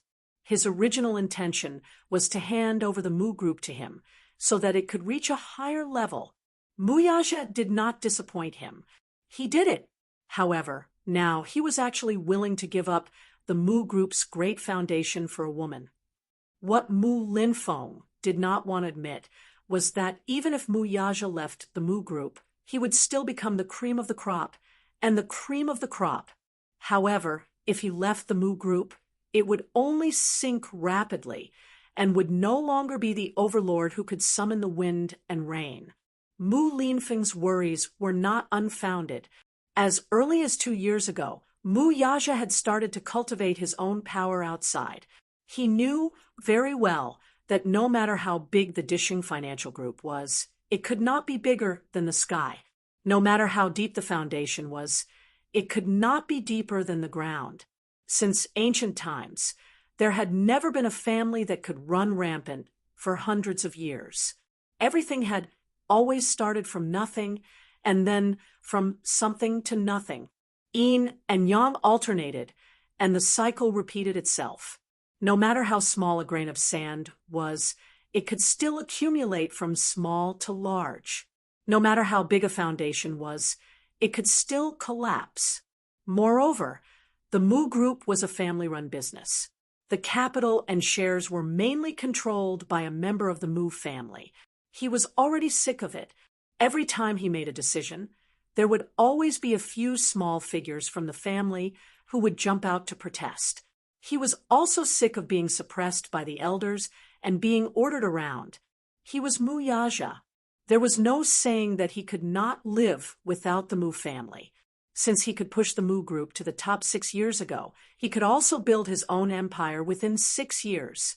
Moreover, he was such a proud man. Once he grasped the opportunity, he would build the world that belonged to him. In fact, in the past few years, he had been secretly diverting people from his businesses. In the past few years, he had gathered people to form an elite group. If he left the Mu Group, other than a large group of elites leaving with him, he would also take a group of talents that he had cultivated with him. Other than that, he would also ruthlessly cut off a large piece of Disheng's flesh. After all, that was what he deserved. The Mu family was such a big family. They had outstanding talents, but they also had lazy good-for-nothings. These people were like locusts gnawing at the monument that he had condensed with all his hard work until it was full of holes. He had already deeply experienced the drawbacks of family-run enterprises. The internal structure of the Mu Group was gradually decaying. He did not want his hard work to be dragged down by these locusts. He, Mu Yaja, would never allow anyone to be above him, be it Mu Sheng or Mu Lianjue. It was still Mu Linfeng. Good. He was so proud. How could he tolerate these people becoming his fetters? As for the kindness that Mu Linfeng had shown him, he was grateful. However, after working hard for him for so many years, it should be enough to repay him, right? Chapter 1258. Mu Shumin paused for a moment before asking sternly, "Have you ever thought about whether it's worth it for you to do this? Is it worth it for a woman?" Mu Yaja raised his head and looked at her coldly. "Why isn't it worth it? It's worth it. Worth it." Mu Shumin coldly snorted, but disapprovingly. He. I'd like to see for myself who this woman is to make my nephew, who has always been indifferent to women, fall so deeply in love with her. Yaja, don't be silly. You'll really regret it if you give up the Mu Group's foundation for a dirty woman. Mu Yaja's lips curled up slightly, clearly disagreeing with her words. In fact, Yun Shishir was already under his protection. The two children had already escaped from Mu Lianjue's captivity, but Yu Yu's whereabouts were still unknown. Although she was not in Mu Lianjue's hands, he could very well cancel this matter and not transfer the shares to him. However, he was worried that the latter would fly into a rage out of humiliation and secretly send someone to kill Yu Yu. If that happened, the loss would outweigh the gain. If a mere Mu Group could be used to exchange for Yun Tianyou's safety, then this deal was worth it. Of course, Mu Linfeng would not let this matter rest. "Annie, do you think that I don't know what I'm doing? I, Mu Yaja, am not someone who can't live without anyone. No matter what, you can't transfer the shares in your hands to someone else. You should know how important you are to Disheng and what kind of position you have in the company." Mu Yaja stood up abruptly. His slender figure was tall and straight, and his aura was domineering. He slowly leaned against the table with his hands in his trouser pockets and lazily declared, "Auntie, I hope that you'll understand one thing. Disheng can be mine. However, I will never belong to Disheng." Mu Shumin was infuriated, but he suppressed his anger and tried his best to calm down as he negotiated with him. "Yaja, I know that you are capable and charismatic, but at the same time, you should also be responsible, right?" Mu Yaja remained expressionless and did not speak. Mu Shumin became even more anxious. However, due to her status, she had to maintain a certain attitude. Thus, she maintained a reserved demeanor from beginning to end. Mu Linfeng slammed the table and stood up. "Give up. I will never let you play with our hard work like this. There is only one CEO in Mu Group, and it can only be you. Yaja, listen to me. I've been through this before. When I was young, I was as impulsive as you. But second uncle knows your ambition and your courage. However, things like women will only become your fetters. You shouldn't be so impulsive because of a woman. Women? Something like that." Mu Yaja furrowed his brows. All of a sudden, his gaze was as cold as an iceberg crashing into it. Chapter 1259.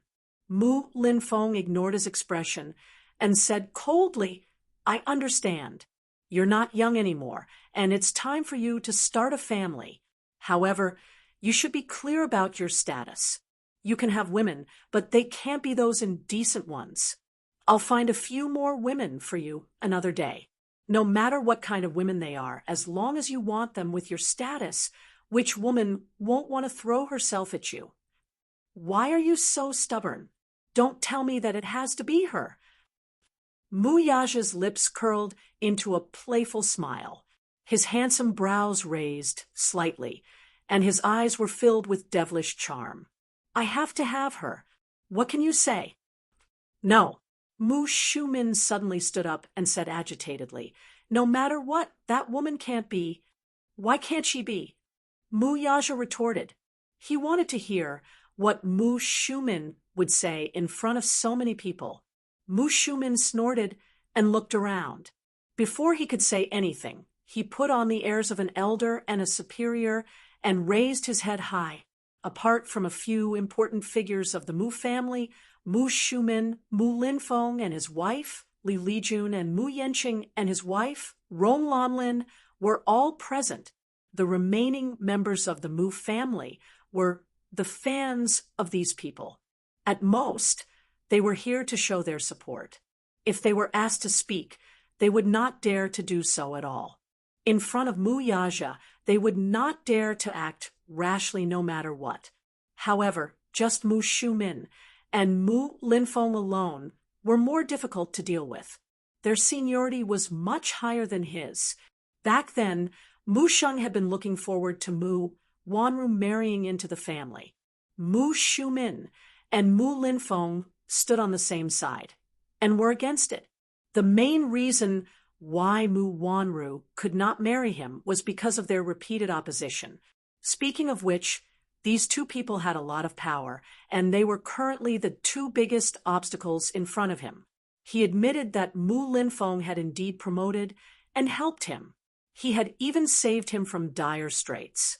Back then, as the legitimate grandson of the main wife, he had outstanding ability and was the most likely candidate for the successor. Thus, after his parents passed away one after another, he was all alone in the Mu family and treaded on thin ice. It was Mu Linfeng who took him away and gave him a superior environment to grow up in. For this, he was grateful. He was a sentimental person. At the same time, he was also a person who knew how to be grateful. It was precisely because of this that he did not do so, even though he had so many opportunities to transfer Mu Group's assets to his own name. However, as time passed, he gradually realized that Mu Linfeng's care and support for him wasn't pure. There seemed to be a motive behind it, and it was as if he was using him. He was very unhappy about this. Although he did not show it, in the past few years, he gradually rebelled against Mu Linfeng's orders and no longer obeyed him. Mu Linfeng must be wary of this and was secretly dividing the board of directors. Those little tricks could not be hidden from him at all. Mu Shumin, on the other hand, was completely using him. In fact, she could not wait for Mu Yaja to abdicate his position. If he transferred his shares to her, she would have nothing to say. Chapter 1260. Mu Shumin's original intention was for Mu Yaja to be the head of the family for a few years while secretly carving up the family's assets. When the time came, she would push Mu Yaja out of his position and let her son take it. However, it was clearly not the right time for Mu Yaja to give up his position. Her son was only in his teens and was still young. She would have to wait until he was at least in his 20s before she could find an opportunity to help him take the position. She was born from a concubine and did not have much status in the family. However, she had inherited her mother's beauty. She served in the military when she was young and married into a prestigious family when she was in her 20s. Her status in the Mu family instantly rose, and with her husband's prominent status, she had the right to speak in the family. In fact, Mu Lianjue's matter was not that simple. One must know that most of the people he had sent this time had military backgrounds. In the entire Mu family, Mu Linfeng had the deepest military background. In other words, he was fully capable of stopping Mu Lianjue, but he did not. Why? It was because he wanted to use Mu Lianjue to get rid of Yun Shishir and her son, ruthlessly kicking away these two stumbling blocks in front of Mu Yaja. This way, he could secretly use Mu Lianjue to get rid of these two thorns in his flesh without having to make a move himself. He did not wish for Mu Yaja to have any attachments or weaknesses in his heart. Mu Linfeng was afraid that a person like him would become irresolute and indecisive once he had any attachments or attachments. This would delay the Mu group's future because of a bit of affection for a girl. Mu Yaja was not stupid. He could tell that his uncle had ulterior motives. Thus, he secretly made a decision on the spot. It seemed that there was no need to be merciful to these people anymore. He would not transfer his shares. However, He would not be merciful to them anymore, either. Mu Shumin sized up his expression and suddenly sneered. Yaja, it's not that I want to nag at you, but you can play with women, but you should also judge the situation and size up the situation. No matter what, you can't cross the line or go overboard. You should be clear of the Mu family's rules. Since when did you set your eyes on a woman with a dubious background in the entertainment industry? In my eyes, you've always been a child with good taste. Some women can't be touched. I know the entertainment industry well. Women who can make a name for themselves must be unrestrained behind the scenes. I've heard of Yun Shirshir's name before. She's not a clean woman. Listen to Annie's advice. Stay away from this kind of woman. Play with other women. Play. Mu Yaja coldly tugged at the corner of his lips as his eyes turned frosty. Auntie, you're mistaken about something. He was serious when it came to Yun Shirshir. He was not just playing around with her. Mu Shumin was surprised to hear that. What is it? Speaking of which, I happen to have something to announce to the few elders. Mu Yaja suddenly turned around and sat down on the sofa, facing the few important figures of the Mu family. He announced, previously, the Mu group announced a media conference, but due to some unforeseen circumstances, it has been postponed again and again.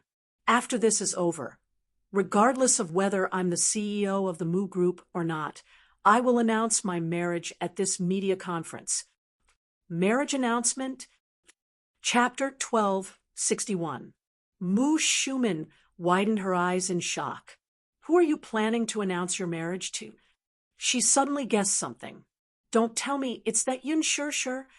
Yes, I've decided to announce my marriage to her.